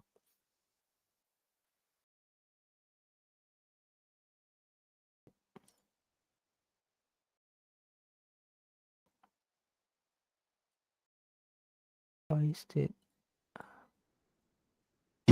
Okay, sorry. Kita kena faham apa konteks media tu dah. Pay attention to where the speaker is located on screen. Penyebaran maklumat. Okey, penyebaran maklumat. Tapi sekarang ni konteks yang kita bawakan pada hari ini adalah konteks perang media. Perang media ni kita boleh tengok daripada segi mungkin influencer TikTok sekarang. Okey, si A benci dengan influencer B, influencer B benci dengan influencer A. Jadi dekat situ dah ada provocation di antara dorang. Maksudnya, oh saya buat video bla bla bla bla, saya cakap saya memburukkan orang tu. Okay, so if you can see that it's quite jarring, right? It's quite difficult to follow around where he is on screen, because when you're trying to listen, it's just like in real life. When you're trying to when you're talking to someone, you always look at either their eyes or their mouth when they speak. But when you're watching a video and you're trying to follow along and the person jumps around, it kind of it's quite difficult to gauge on where they are on screen, and also hard to pay attention because you are trying to find out where that person is at all times. So when the person is over here, and then it jumps over here, it's quite jarring, and it's you're using more of your brain to figure out, to pay attention to trying to pay attention rather than to paying attention to the points they are speaking. So let's check out another version of the edit, but with affinity of continuum, where the position of the speaker is much more consistent. Kita kena faham apa konteks media tu dahulu. Penyebaran maklumat, okey, penyebaran maklumat. Tapi sekarang ni konteks yang kita bawakan pada hari ini adalah konteks perang media. Perang media ni kita boleh tengok daripada segi mungkin influencer TikTok sekarang. Okey, si A benci dengan influencer B, influencer B benci dengan influencer A.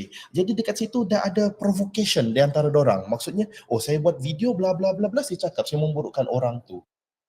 Okay, that's what's much more pleasing, right? Because the speaker is always in the center of near the center of the screen, and the eye line is always lateral. It's on the same level. So you are using much less strain of your eyes to know where they are.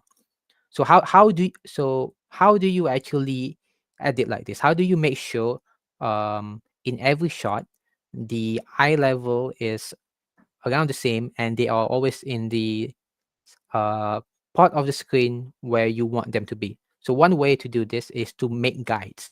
So you know how in Canva you can make like turn on the ruler and to make sure everything your poster is aligned. It's the same concept here. It's for some reason CapCut doesn't have this feature, so you have to make your own ruler. So what do you do? Okay, so one way that I do it is I import a solid background color, and then I crop it out myself to make like kind of like a cross or an eye line. So to do that you can go to import, go to stock materials, and try to scroll down to background, and then you will select a solid black, like a solid color background. Just any will do. Let's try red here. Okay, so you import this one. So now what you have to do is select it, and then go to your toolbar here and click on the crop ratio to crop the section. So what you do is try to make it as thin as possible, but that's the best you can do. Okay. So what if you want to make it thinner, like the one I made here? So what you do, that's after you crop it, you select the layer, go to mask, and then select horizontal. So horizontal mask is when you want to kind of like cut out certain sections of your graphic to customize it to your liking. So let's say horizontal. See, it cuts it in half because it masks half of the page here, because we chose that setting. So if you want to adjust it, just click on the mask line here, and then move it up a bit more until it's like a thin line. So now you can, let's see, move this up there.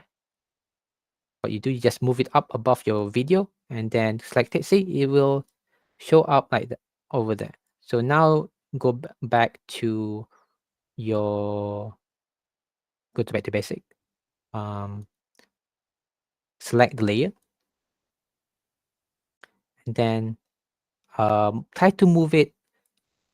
Go to the first shot first. That's the most important part. Try to move it around the eyes to make sure that in between the cuts, and if you want to make zooms or zoom edits, this is very important because it makes sure that the eye line is consistent in between the shots. So you try to put it around the eyes, and then just follow it around in each shot to make sure that the eye lines are on the same level. Kita kena faham apa konteks media tu dahulu.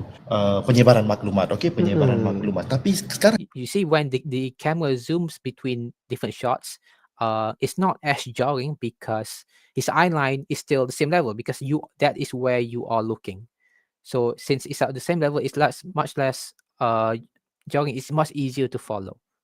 kita boleh tengok daripada segi, So see, this one is the eye line is a bit above. So you want to change it to make sure that it's consistent in between shots. So what you do is select the clip, the video clip, and then just move the video down a bit. So now it's consistent. perang media ni kita boleh tengok daripada segi mungkin influencer TikTok sekarang. Okey, si A benci dengan influencer B benci dengan influencer So now with this is a bit up, so maybe we can move it just a tad a bit. A. Jadi dekat situ dah ada provocation di antara dorang. Maksudnya, saya buat video. If you want to fine tune the position of any element on screen, instead of just dragging it all over, which can make like drastic changes, you can just select the clip and then go to the transform section here, and then just select the y axis, which will affect the positioning of the video.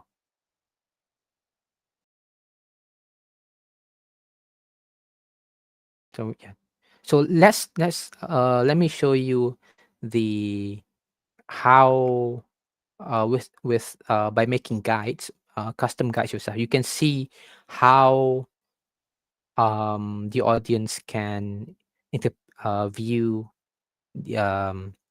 the main subject of your video. So I made another guide here as an example.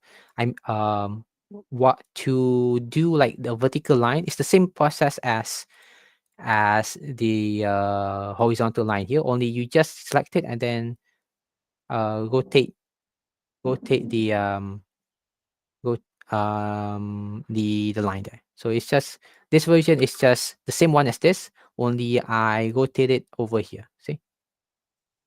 Okay. So let's see the difference with the guides on the contrast of movement and affinity of movement.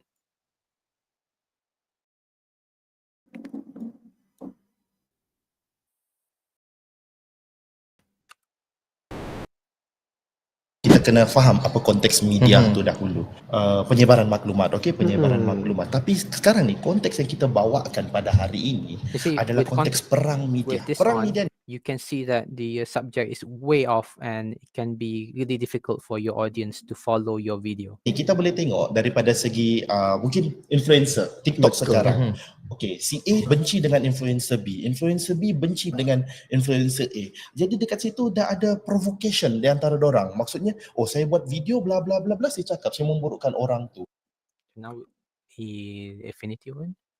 Kita kena faham apa konteks media tu dahulu.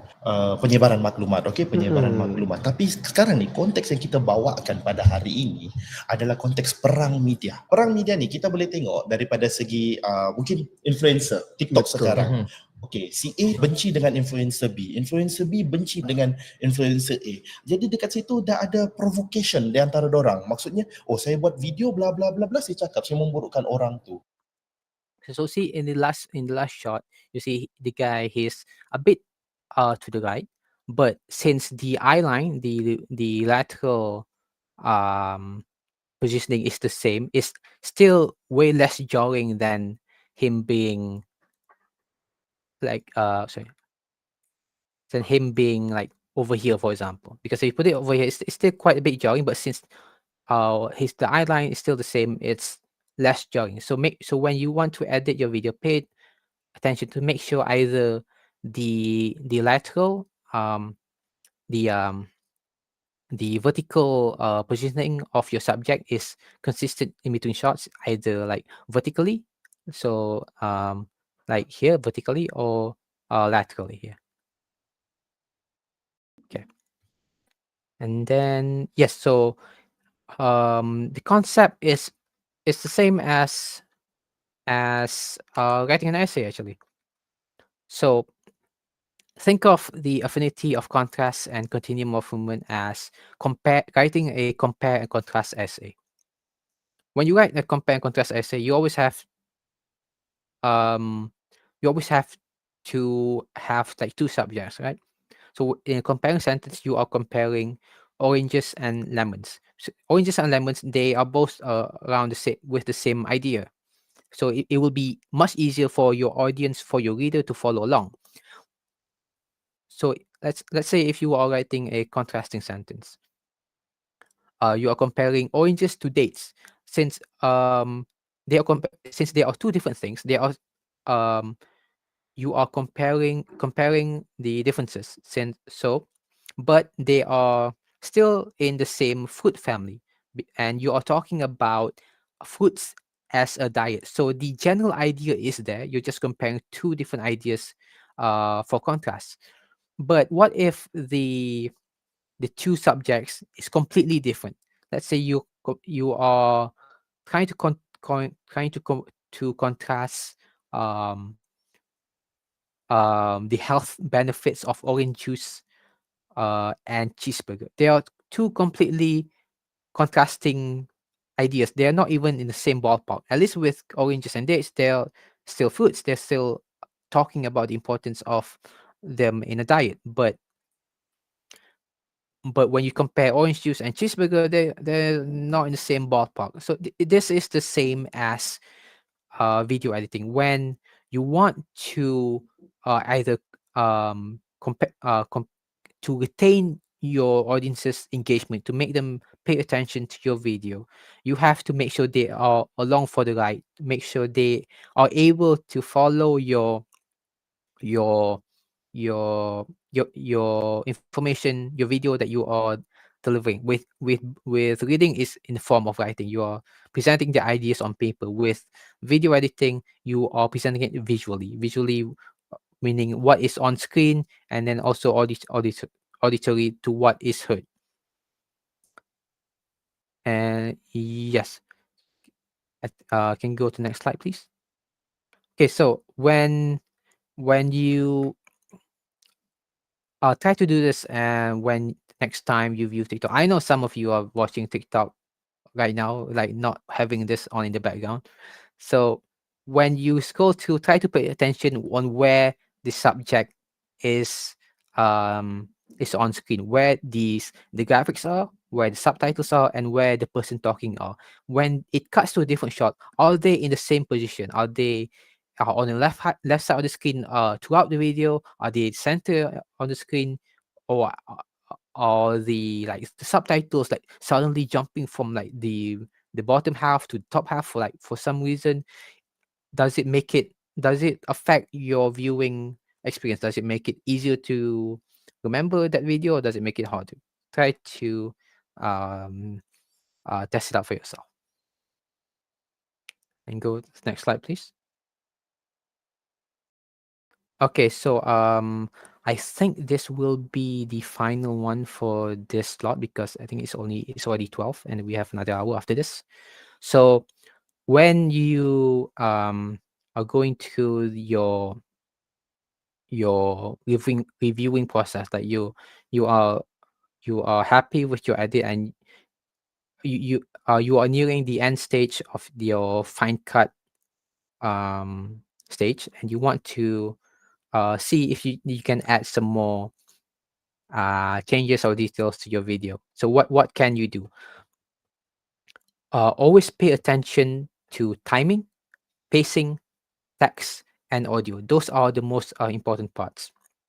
Timing means the timing and pacing, they kind of go hand in hand. The timing, it refers to the length of your clip, that your specific clip, and pacing refers to the overall duration of the video. So if there's a clip that you feel is like dragging, it feels a bit too boring, it can really bog down the pacing of the overall video. So how can you improve the pacing? By making the timing tighter, making it um, much more shorter, to make the video feel much faster. And then text.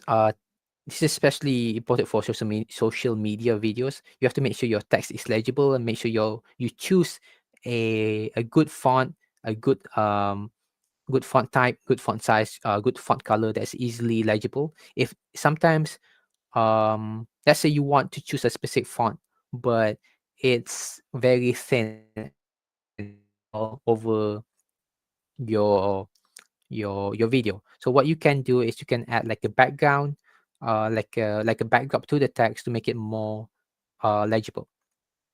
And then audio, always adjust your audio near the end, because is it because this is when you are having, because all the footage, all the sound that you will have by the final editing stage is where you you are not going to delete. It's just going to be there in your final cut. So make sure to use the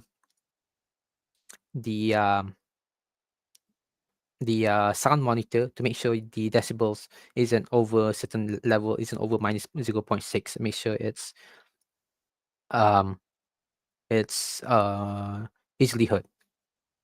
Always al- always review your video as a whole. Always rewatch your videos over and over again to make sure that it is something that you find entertaining. Because if you don't find it entertaining, that's your audience isn't going to find it entertaining. So yes, I think that would be everything for this lot, I believe.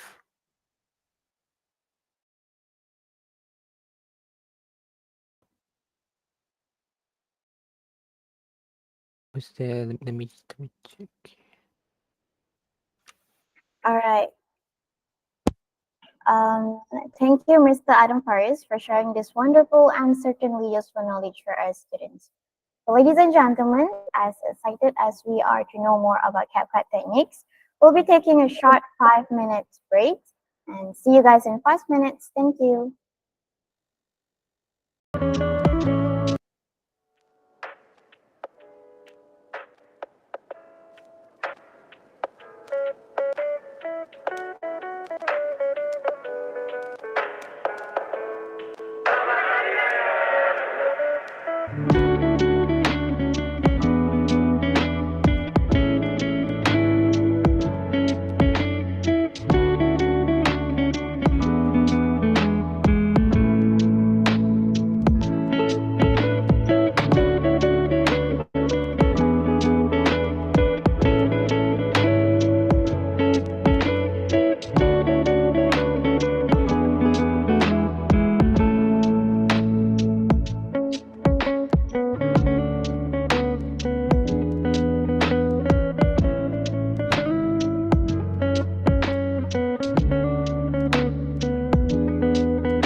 Welcome back, everyone. I am sure everyone is excited to know more about CapCut and all the possible techniques we could learn. Therefore, I would like to invite Mr. Adam Faris to continue the session. The stage is yours.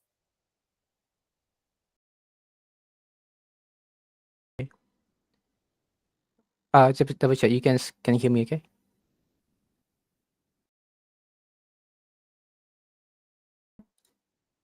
Okay, thank you. So like before I move on to like shortcuts, I just want to go back to the sound effects just for a quick second because I got it. I finally got it to work. Okay, so as I mentioned earlier, with like sound layering, you can add a bunch of like different sound effects to just to make sure like to make your video come alive. So I've added a bicycle sound effect, like a people talking on city sound effect, and a car sound effect to really tie the whole image together. So let me play it for you over here.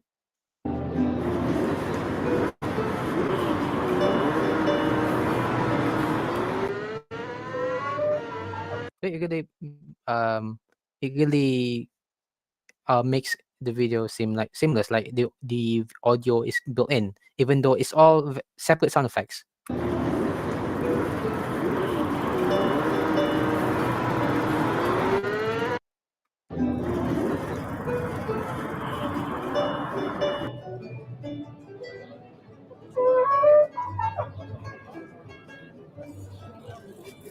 Okay, so let's move on to the next one. I think this is like the most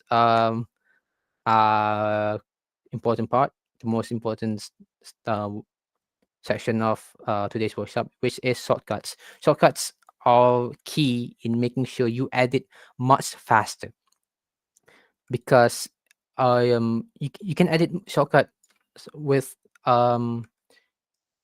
much faster because it saves you a lot of time. So what are the most important shortcuts you can learn? So first is making cuts. So as I mentioned earlier, to make a simple cut to make a split, you just highlight the clip or just move the figurehead, the playhead, sorry, to where you want to make a cut. Let's say you want to make it here when the motorcycle goes away. So you click it, you press Control B. So again, Control B to make a simple cut. Control B. And if you want to undo, it's just like in Canva, just like in Google Docs, in Microsoft Office, you press Control Z. To make a cut, Control B. To undo, press Control Z. So what if you want to like do what is it called? Redo. Is it redo or like undo what you just did? So you just press Control Shift Z. Hold on. Control Shift Z. So let's say like you make a cut, okay, and then you decided you go over there and then you accidentally undo what you did. So now you're like, okay, where did I make a cut? So where was the point? So to undo what you just undid, you just press Control Shift Z. And if you're on Mac, it's Command Shift Z. So what if you don't want to delete just one layer? You want to delete every layer. You want to make a cut in every layer that's you are hovering over. So what you can do is just highlight everything and press Control B, and then it will cut everything. But this will take a lot of time because like you have to like select everything and then make sure that you have the actual layers that you want to edit. You want to make a cut. Like it can also happen. What if that you want to select some layer and then you don't want to, and you accidentally highlighted this, and it can get really annoying. It can get really annoying. So what you can do is, if you don't want to manually highlight everything, you can just move your playhead wherever you want to make the cut. You press Control Shift and B. If you do that, you don't need to highlight everything. It will automatically cut everything that's layered on top. So let me show you again. You just move your playhead. You don't need to click anything. Just press Control Shift B. So yeah.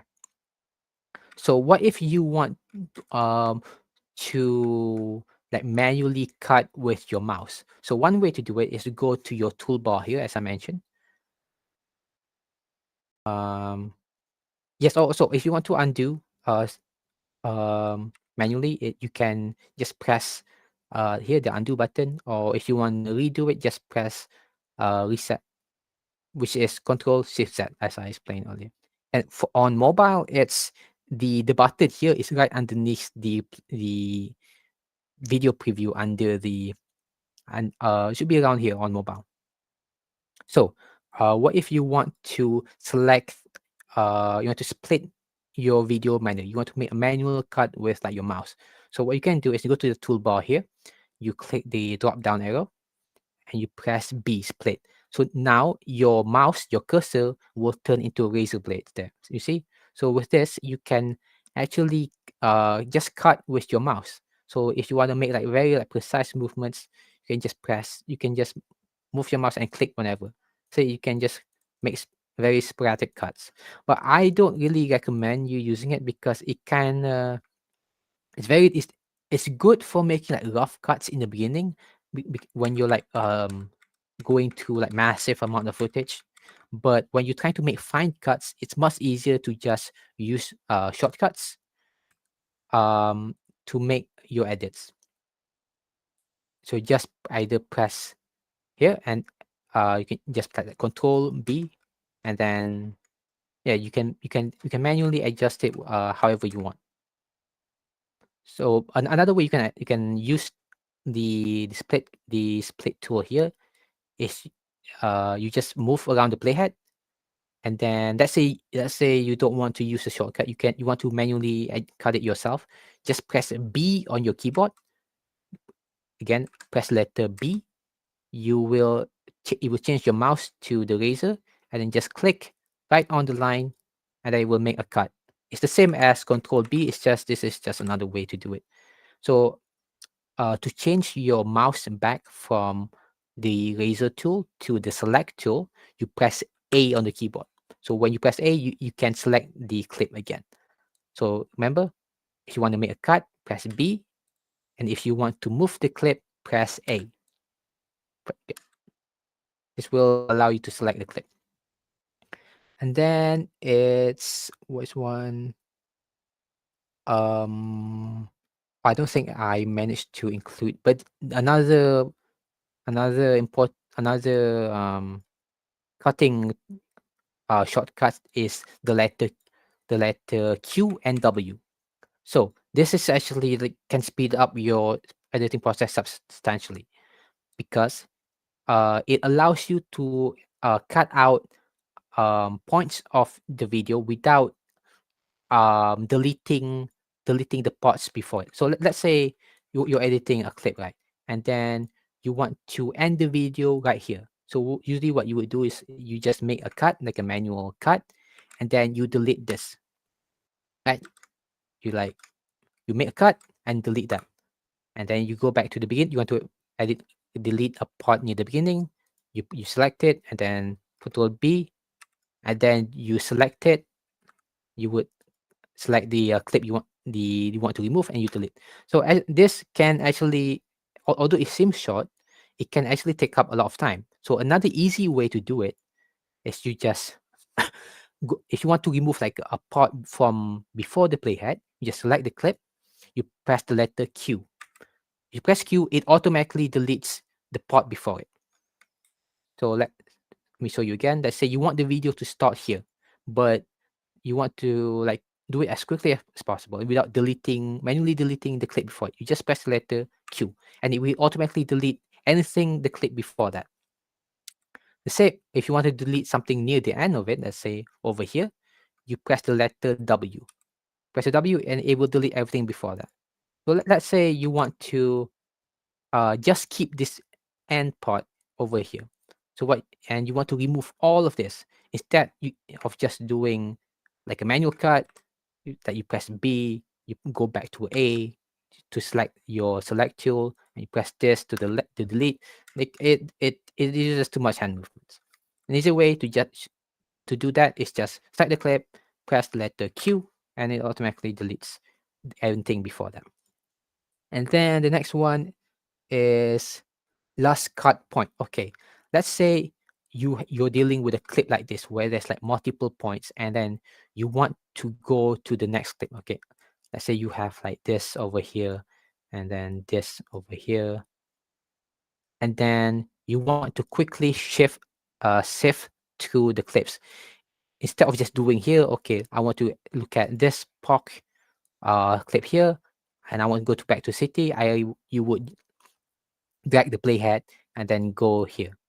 Right, sometimes it will like take too much time. Sometimes you might miss. You would have to like go back frame by frame to make sure you are on the right spot.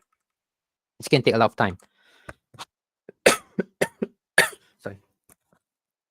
So another way to do that, to skip between the clips, is to press up and down on your arrow keys.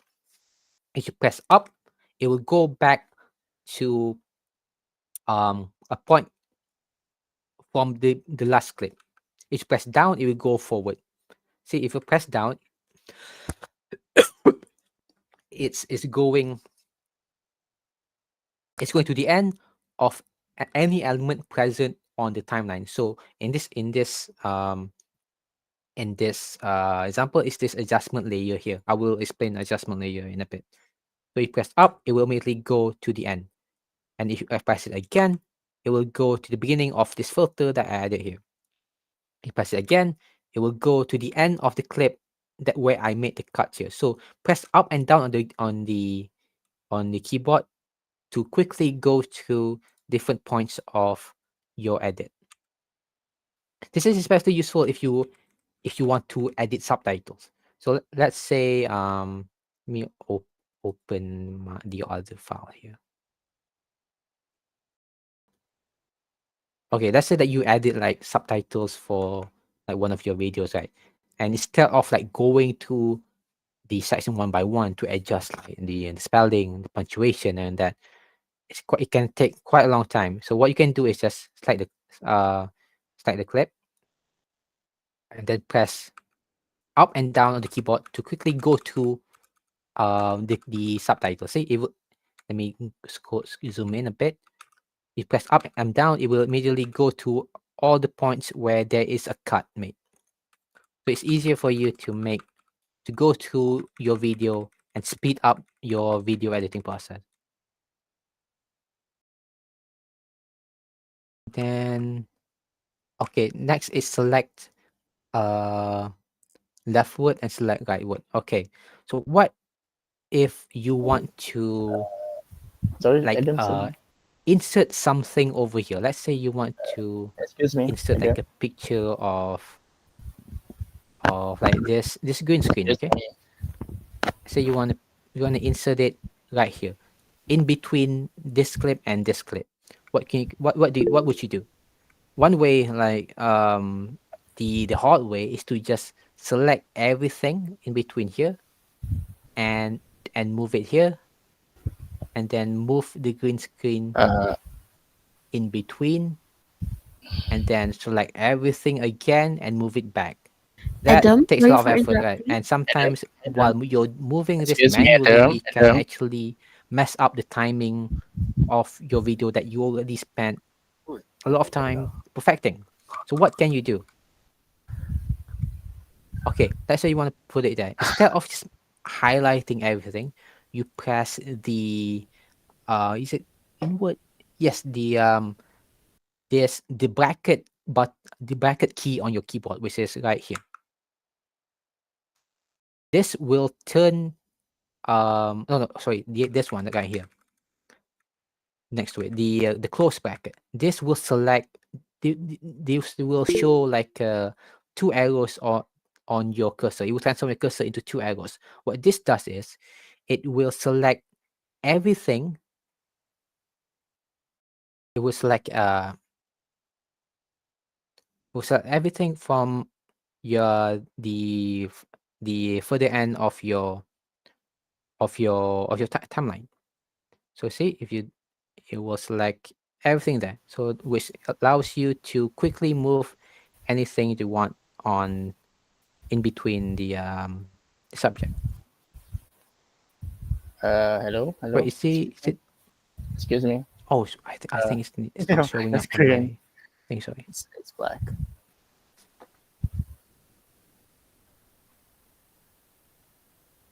Hold on,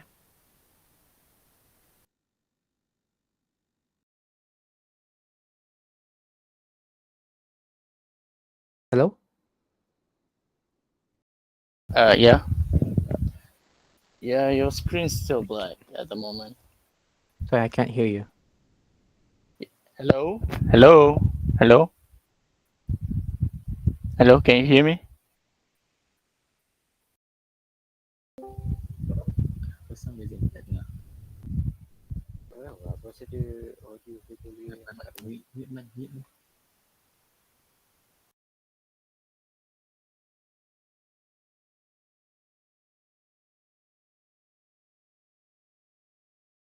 Hello?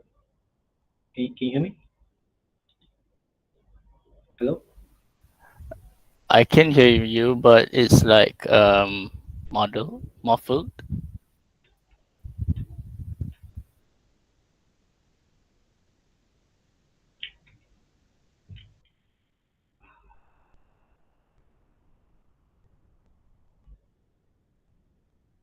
Hi, hello? Can you hear me? Yeah, I can hear. Was I muted the whole time? No, it's not that you were muted. It's your screen. It's dark. It's black. Oh. No, it doesn't show up your CapCut. I could not hear you guys. For some reason my headphone disconnected. I'm not sure why. Was it dark the whole time? Suddenly, yeah, it just happens for almost a minute right now. Oh, okay. No? I'm really sorry, guys. It's okay. Okay. But you could have heard me. Which part did the screen black out?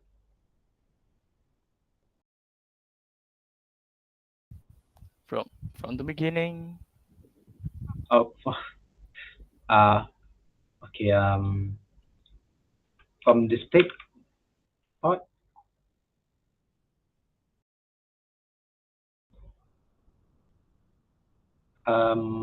Could you see when I was making the cuts? No. I can't. Oh man, it's embarrassing. Okay, so.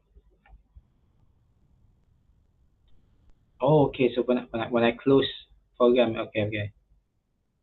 I'll try to go through this real quick. Really sorry, guys.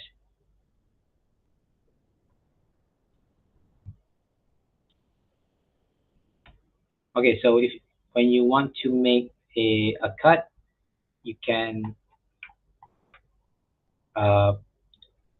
press Control B to make a single cut to a single layer. Just again, if you which one to undo, press that, press Control B, and then it will make a single cut to a single layer. Again, Control B to make a single cut. If you want to manually cut, you can transform your mouse into the razor. You just press B. B says it will turn your mouse to a razor, and then it will just select whatever you want, like here, or if you want to select directly right where in your playhead, just click on it, and we'll make a cut. And if you want to switch back to your mouse to select the layer, you press the A button. See, it will allow you to make a cut. You can allow it to move your clip freely again. And then if you want to make a cut to multiple layers at the same time, you can either highlight everything and then press Control B. This will make a cut to everything that is highlighted. An easier way to do that, instead of just highlighting everything, you can just press Control Shift B. So again, if you want to make a cut to everything in a all layers that's lined up, press Control Shift B. Okay. Oh, I forgot to mention how to go through the timeline. If you want to zoom in and out, you just hold Control. If you're on the Mac, you just press and hold Command, and you just zoom in and out with your mouse. You press Control to zoom in to timeline, and you zoom out to zoom out. So what if you want to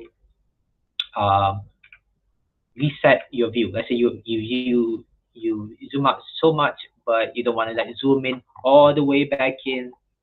You can press this button here to zoom in to fit timeline. This will reset your view. That's that. So this is the default view. So let's say you want to zoom in all over again. You press here, you can zoom in. It will reset. Another easy way is to just press a shortcut. So let's say you want to you zoom in like so close, and you want to zoom back out. You press Control, Shift, no, sorry, you press Shift Z. Sorry, Shift Z. Same way as the other way. You zoom out. You want to go zoom back in. You press Shift Z. And if you don't want to use your mouse wheel to zoom in, you can use the slider over here, and it will manually zoom in to any parts.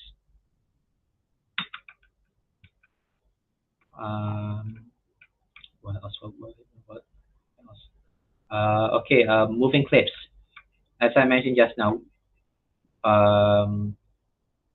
mentioned earlier, what if you have like a cut like this, right? And you want to insert something in the middle. You want to insert, let's say, this clip in between here, but you have to move all these clips first, right, to the right.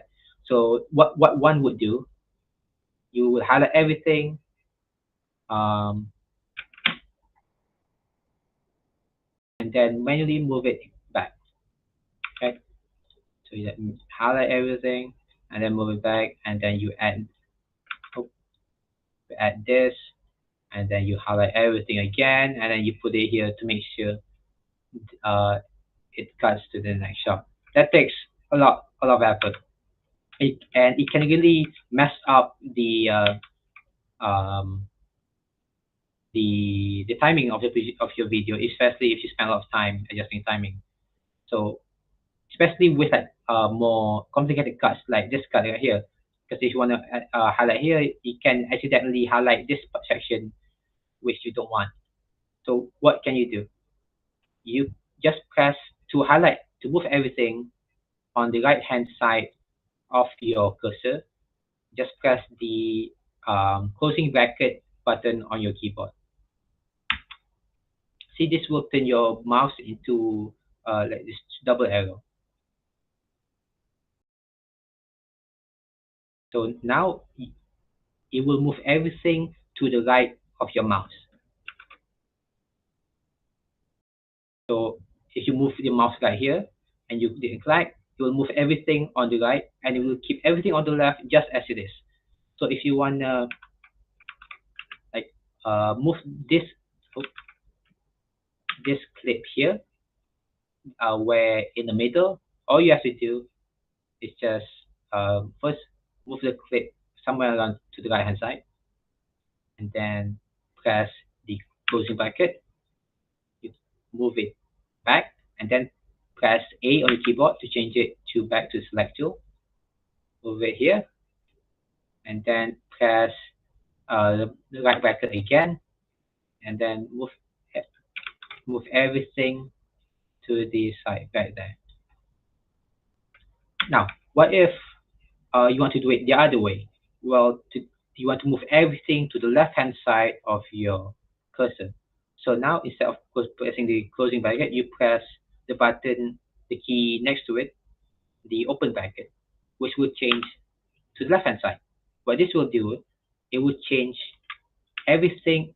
It will move everything that's on the left-hand side of your cursor. You press this, it will move everything to the left-hand side, but nothing over there. So you select again, over here, see everything from the left-hand side, but nothing on the right. You do this by pressing the bracket buttons. You press close bracket to move everything from the right-hand side, and the open bracket from the left-hand side.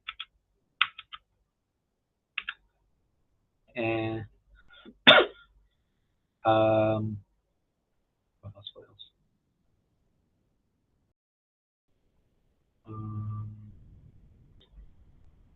What else? Did you guys see how I edited using the Q and W buttons earlier?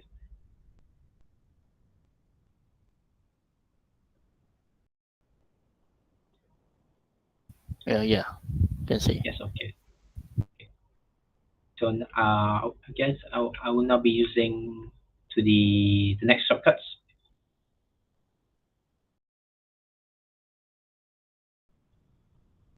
Can you go to the next slide, please? Okay, so fine tuning your cuts. So using in and out points. Okay, so this is very important when you're in the editing stage, when you want to send like a draft to someone to check it over. So what you can do, so imagine you want to let's see. Let me show you like another the podcast clip again, just so it's easy to understand. And let me change this.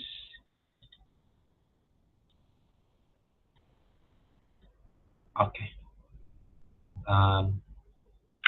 Okay. Let's say you want to show someone the current progress of your work, but you don't want to export everything. You just want to export a certain section of your video.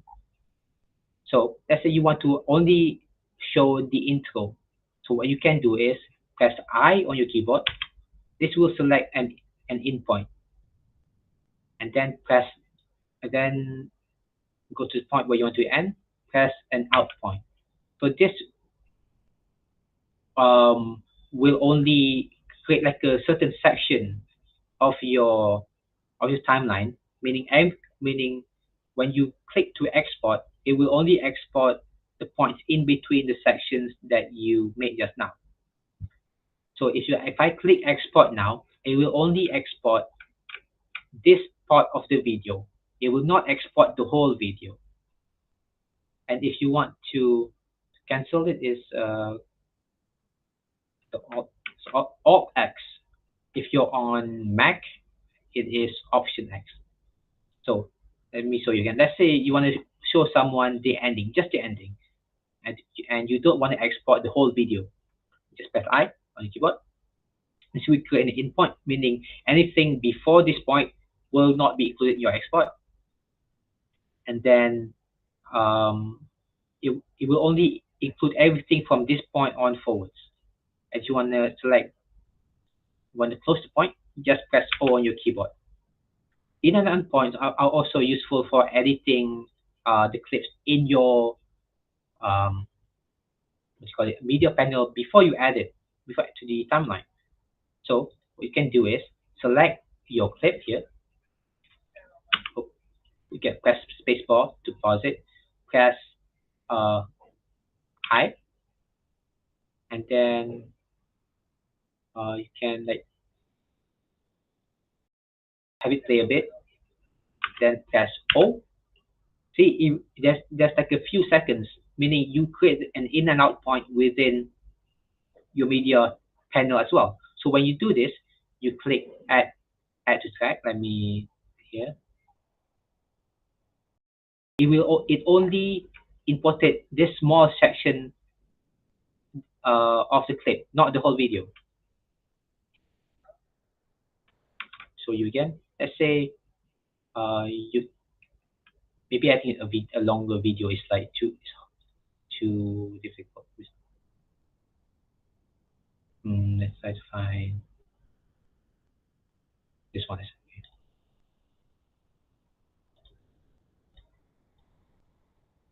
That's this. Oh, you can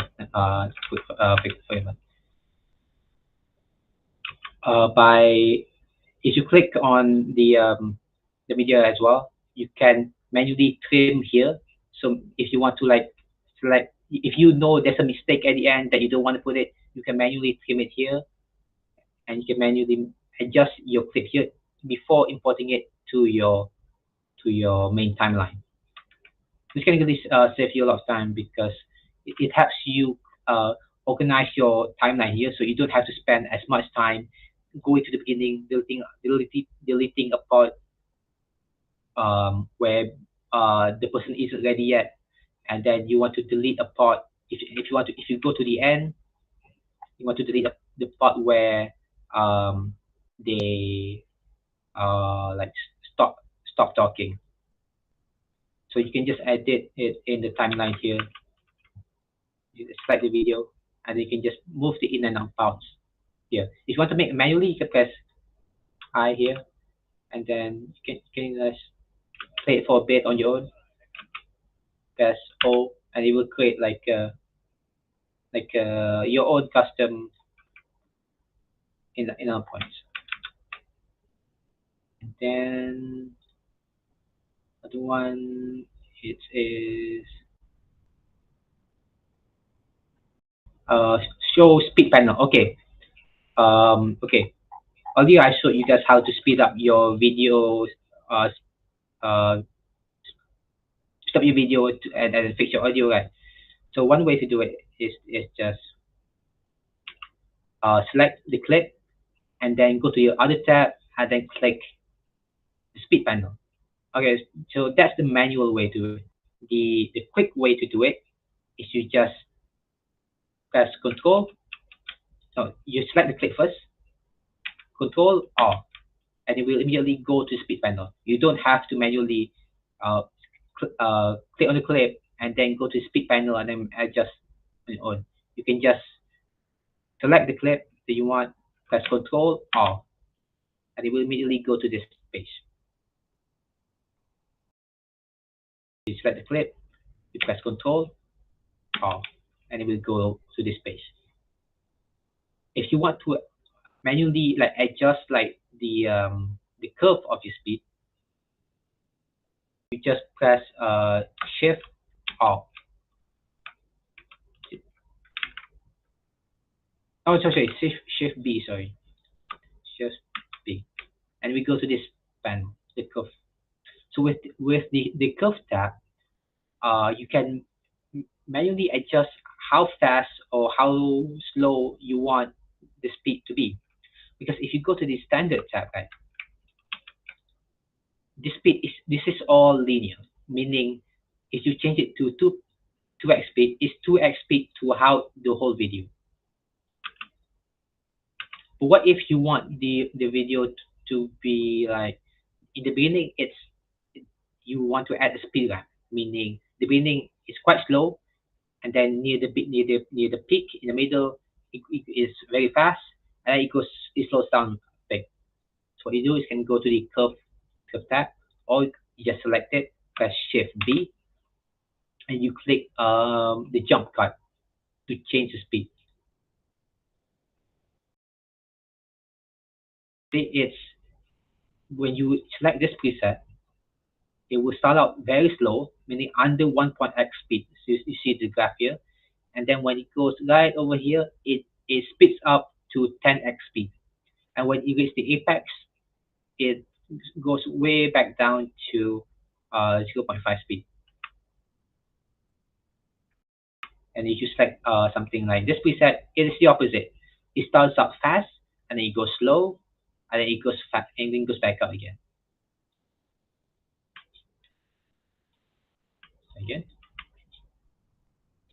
And you can adjust this however you want. If you want it to be like slow a bit, and then it goes back up, and it goes and then it speeds up back up again, and it goes and it levels around here, and then it slows back down again. You can customize it to however you want. And if you want to make like your own customization, you can just press this custom, and you can just click make your own customization wherever you want.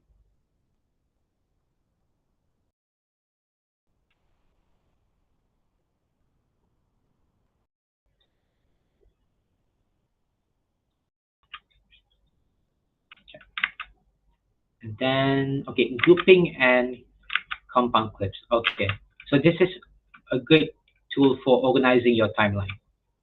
Let's say you want to edit a certain section of the video without bothering the other parts of the video. So let's say that you want to edit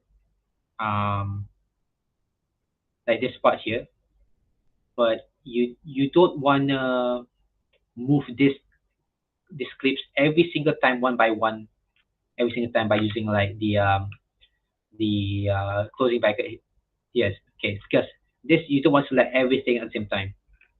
What you can do is you just press the closing bracket, click this to select all of it, meaning everything's on the right side is group is highlighted. You press right click, you press group. So what this does is when you go back to the select tool, it will group all of the elements or layers together. It's the same way, you know how in Canva, if you want to like group all the like a piece of text to a background, you want to link like a certain element to another element, you highlight all of it, and then you right click, you press group. It's the same concept here. You know, if you want to highlight, you have to group this certain parts here, you can just highlight this. Oh, first, how do you ungroup it first? Right click, press group, and then you can freely move it around. And if you don't want to do that manually, if you don't want to highlight it, what you can do is highlight this certain setting you want and press Ctrl G. And it will group all the elements together. Let me show you again. Ungroup. Okay, now it's one by one again. Highlight all of it. Press Ctrl G, and it's all linked together. This is very useful if you want to move like very large sections of your video without worrying affecting other parts. This would quickly do it safely and without much bother. And if you want to ungroup it, you just press Ctrl Shift G. If Ctrl Shift G, and then it's one by it ungrouped it. If you're on Mac, it is Command Shift G. To group it, it's Command Shift G or Ctrl Shift G. To undo it, Ctrl Shift G. To group, Ctrl G. To undo, Ctrl Shift G. Okay. So now compound clips. Compound clips are actually much more complicated, and they are only available on the desktop version. On mobile, if you want to use like a version of a compound clip, is much more tedious. You have to export the video and re-import the video to your project. So what do I mean by this? So with compound clips, it merges layers together into one single layer. So let's say you have this video here. No, how about I go this one. You want to have this ending, okay? What if you want to combine this two? You just have to select like this, and then press Create Compound Clip, and now it places that text layer into this one clip. And if you want to undo it, you just press Undo. So why is this important? Compound clips allow you to add multiple effects to the same layer. So what do I mean by this? With CapCut, unfortunately, it does not allow you to put multiple layers at once without creating compound clip. Let me give you an example. Okay, let's say you want for this clip, you want to add a blur effect. So this one, okay.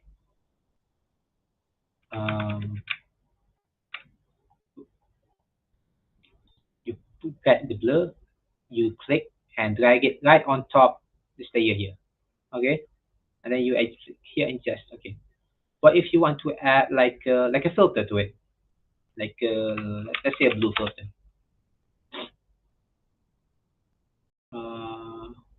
This one, this blue mosaic clip. If you click and drag it on top, it cancels out the blue. It cancels out the blur. It removes the blur. It replaces the blur with this. You can't have two effects at the same time.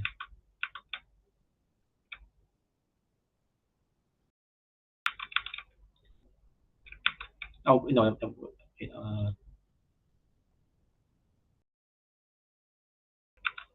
Oh, you can actually. Wait, what am I saying now then? Okay, so anyway, with this, it allows you to layer multiple effects on top of each other.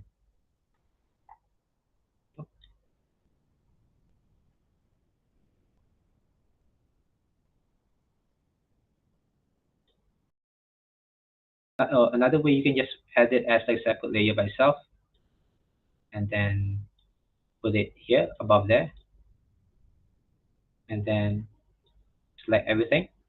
Right click, click compound it Alt G, and now it's all in one clip. So now you don't have to bother with like multiple layers or multiple effects cluttering your timeline. It's all in one clip, so it ends up your workspace.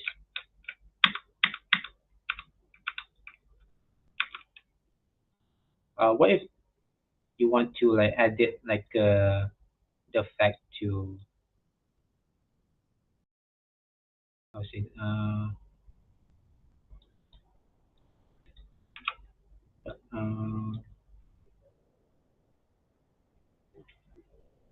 what font clips? Oh yes, let's say you have made multiple cuts in your video, like right here.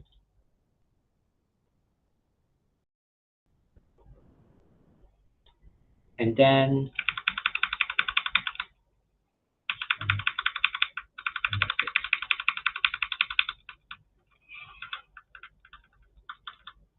okay, you want to combine all of your clips here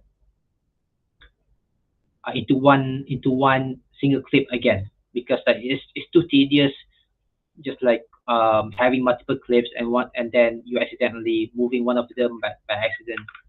So what you can do is highlight everything, right click, create compound clip, and now it's all in one layer again. So all those tiny edits that you did, it's all combined to one layer.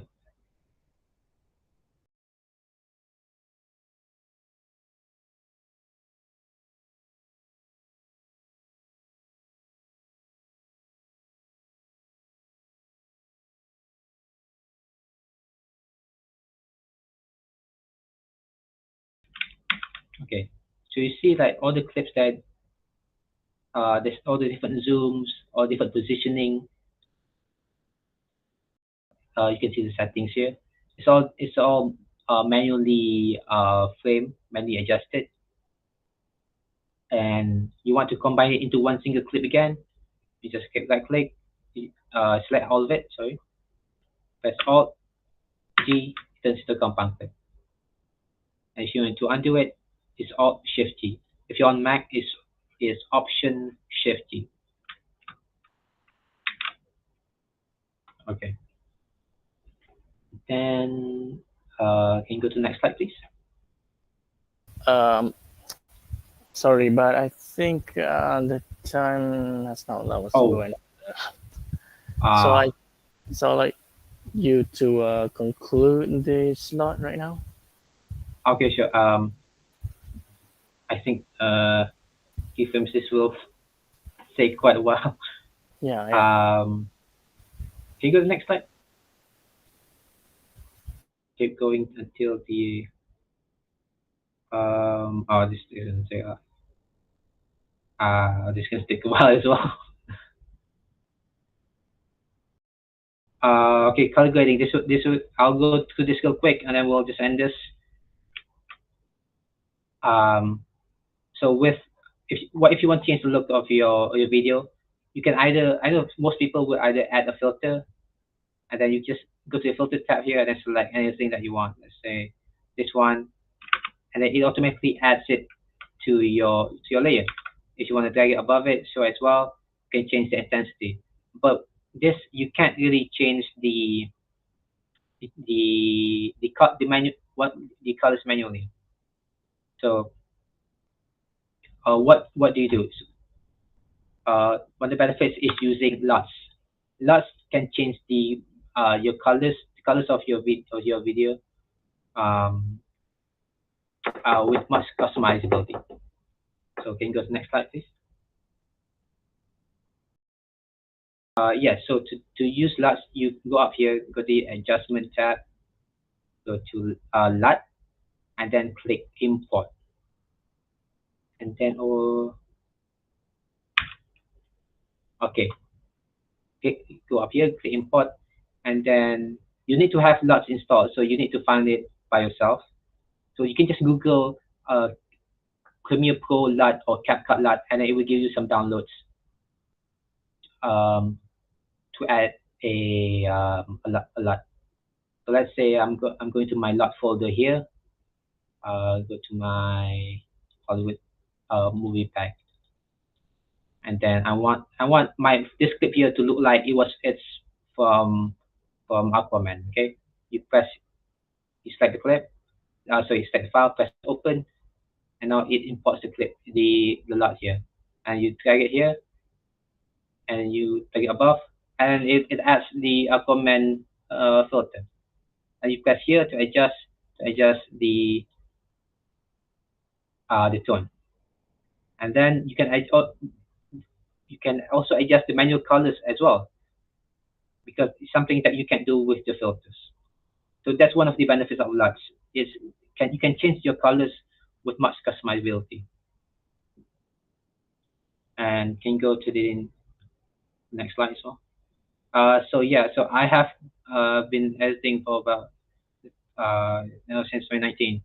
So over the years, I've been collecting a bunch of LUTs and presets that I found online.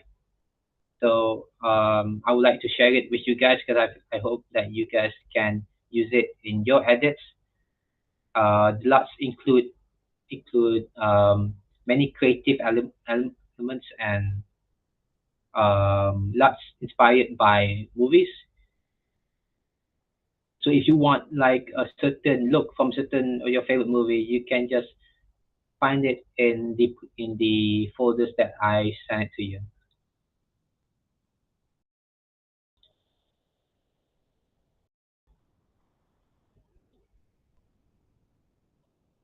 Yeah. So I think that marks the end.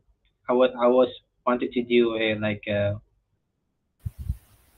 what do you call it, demonstration, but I don't think we have time for that now. So I think you can skip to the end of the slides.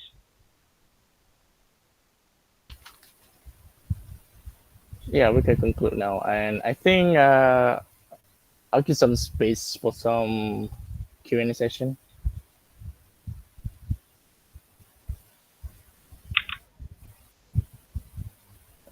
Adam? Yes. Yeah, so after we conclude the slot, we have a little short Q&A session. Okay, sure. So I think my webcam start. Okay, there we go.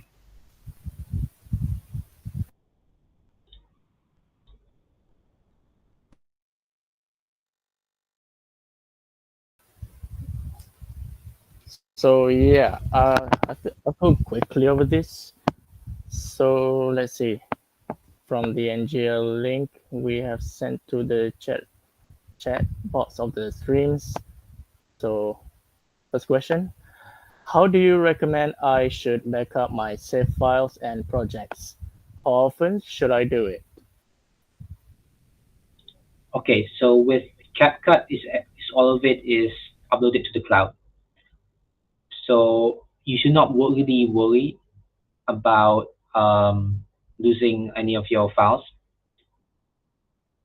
As long as you are logged into your CapCut account, it's always um, backed up to the internet. And I believe that you can also transfer your files to your phone as well. But some effects would not transfer. But it only works with like um, basic edits like cuts and some filters that are compatible with both mobile and desktop. So so in terms of how often, I would say it depends on how much you edit. Let's say you edit like in a 1 hour time span, and you spend most of the time trying to choose the perfect music. Then I would say hold off for a bit. But what if you spend like an hour scrubbing through your clips, making really fine edits? Then I would say back it up every hour. I would say make duplicates depending on how many changes you make to the file. Well, okay, thank you. So another one. If I use the pirate one, would the setups be the same? What do you mean pirate ones? The pirate, I mean, I think the pirated copy of CapCut. Is there a pirated copy of CapCut?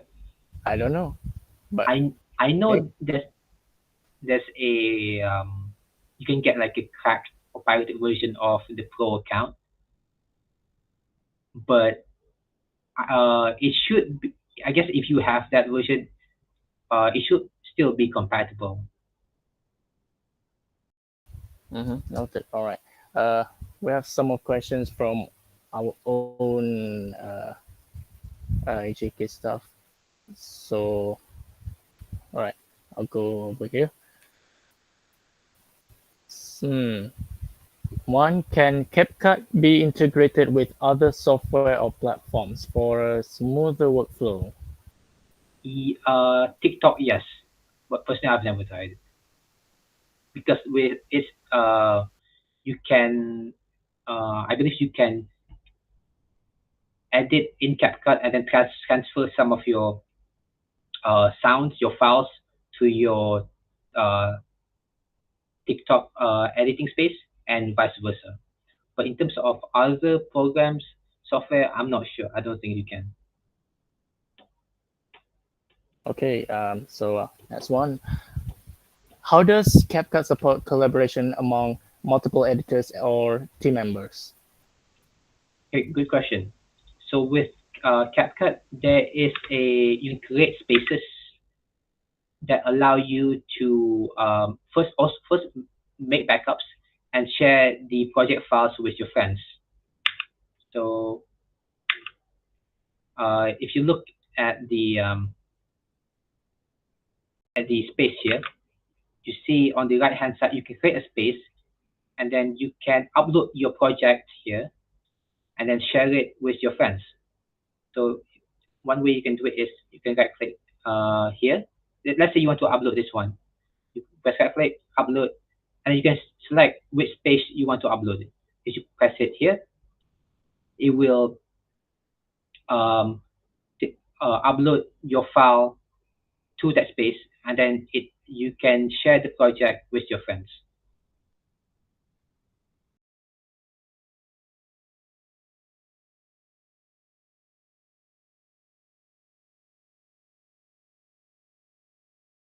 These are some like the other backups that I made.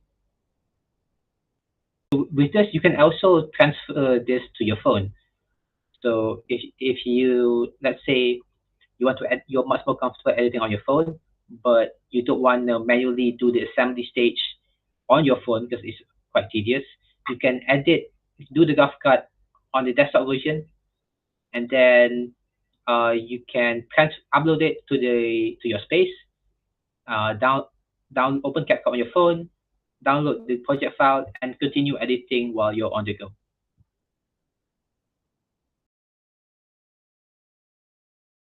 All right. Some more questions. Hold on.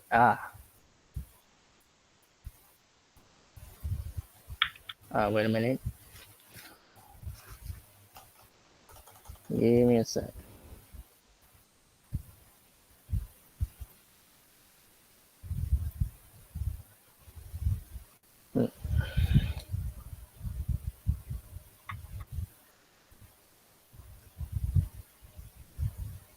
Okay, next question is, what are some challenges or limitations when using CapCut, and how can they be overcome?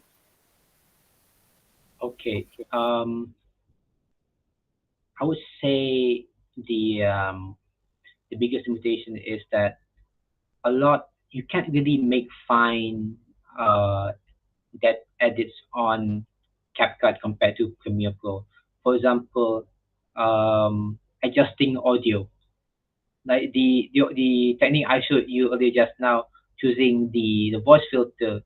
It's really a stupid workaround, because in other video editors you should be able to adjust the speed on its own. But with CapCut, it doesn't let you do that. You have to select this weird voice filter and then manually adjust it to make it sound normal.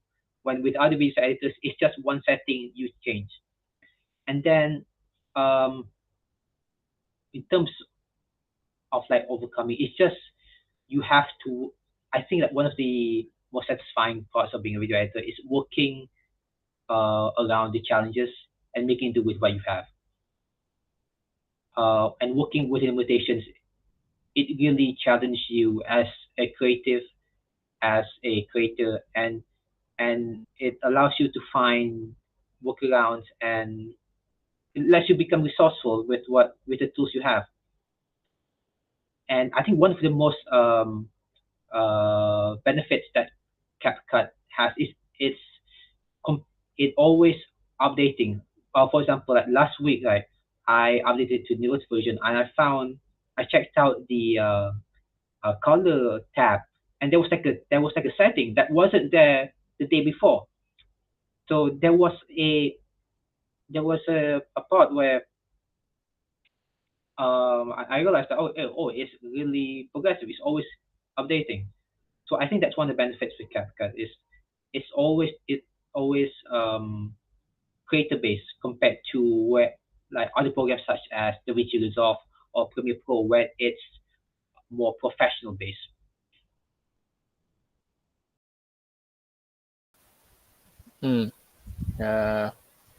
So another question, what are the best practices for exporting videos from CapCut to ensure high quality and compatibility across different platforms? Okay, great question. So the big one of the first thing is always export your video in MP4. And MP4 is like the most compatible version of video editing codec, video codec in general. One of the things I hate is editing iPhone video, because iPhone videos it's always in .mov files, and I have to like convert those files to like MP4, because otherwise it's really laggy, because it has a low compression rate and it lacks my editing software. So even though it is very high quality, it's kind of a burden to edit, honestly. So let me show you some exporting settings here. If you click export, okay. Make sure, I would recommend just export it in 1080p. 4K, I mean, unless you're like a business owner, or you want to show your video on like a large projector or large screen, 1080p is okay. And then bitrate, I recommend putting in around 10,000 bitrate, or 10,000 around to like 16. Oh, sorry, 16,000 because this is the standard bitrate of YouTube. Because YouTube's compression, it doesn't matter how high the bitrate you put, it always compresses the bitrate to around 10,000 to 16,000. Codec is just leave it to H.264. This is the MP4. It's like this is more if you want to save more space, but it's kind of like hard to. It's not very compatible with other programs. If you want to open it on PC, you have to download like a VLC media player to play it. And then frame rate, I usually just leave it at 30 FPS. The general rule is if you have like slow-mo video or like any like action-oriented video that you want to include that has a lot of movement, put it on 60 FPS. But if you're just using like a normal presentation or just a normal like video or like a montage, just leave it at 30 FPS. That is the standard. And then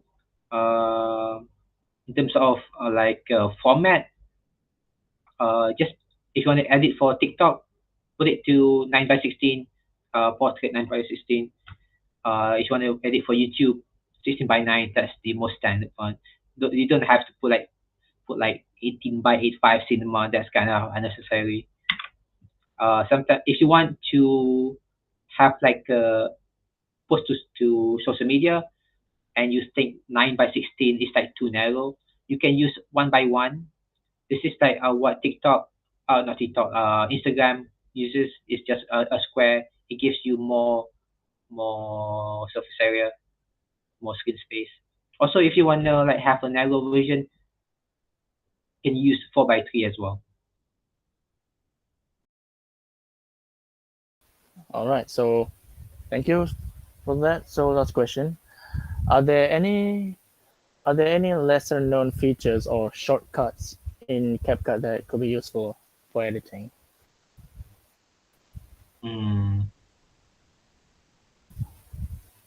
Are there any more shortcuts? You have gone through some shortcuts. I would say like the most important one. I would say it's hidden, but it's kind of like it doesn't show in the shortcut toolbar over here, but it does show up on the toolbar, which is the Q and W tool I explained earlier. Like if you select a clip, you press W, it will delete everything in front of the playhead panel, and you press Q, it delete everything from before. I would say this is the most useful, like underrated tool on underrated shortcut on CapCut.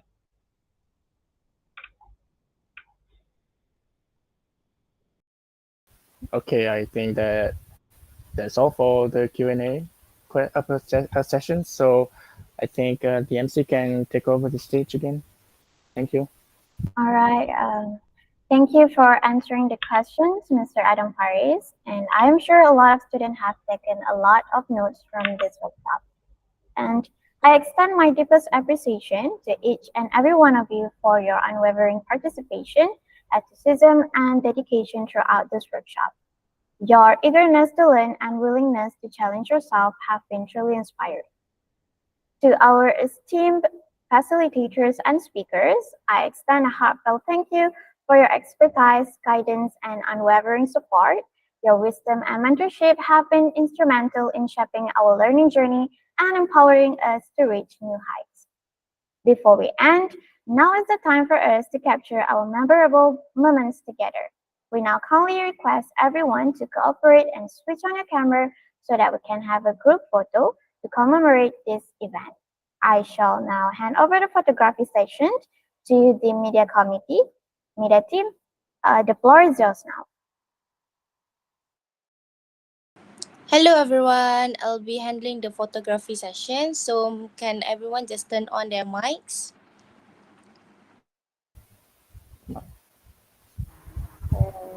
Mics, yes. Sorry, cameras, sorry.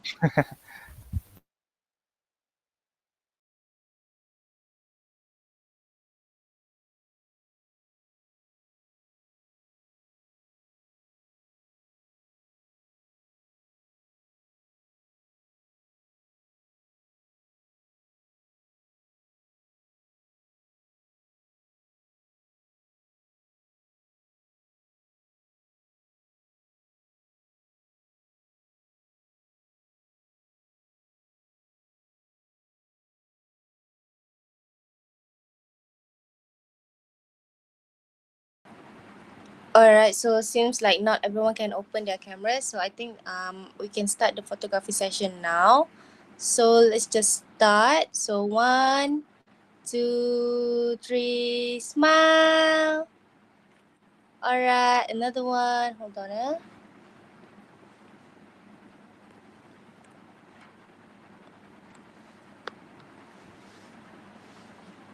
Okay, 1, 2, 3. Alright, thank you very much. All right, thank you, Media. So we truly hope that you find the event that we have lined up for you is fruitful and engaging. We have come to the end of our program. And finally, before you leave, please take note of the attendance code given. Thank you once again for making this event a memorable one. Goodbye, have a great day, and Selamat Hari Raya.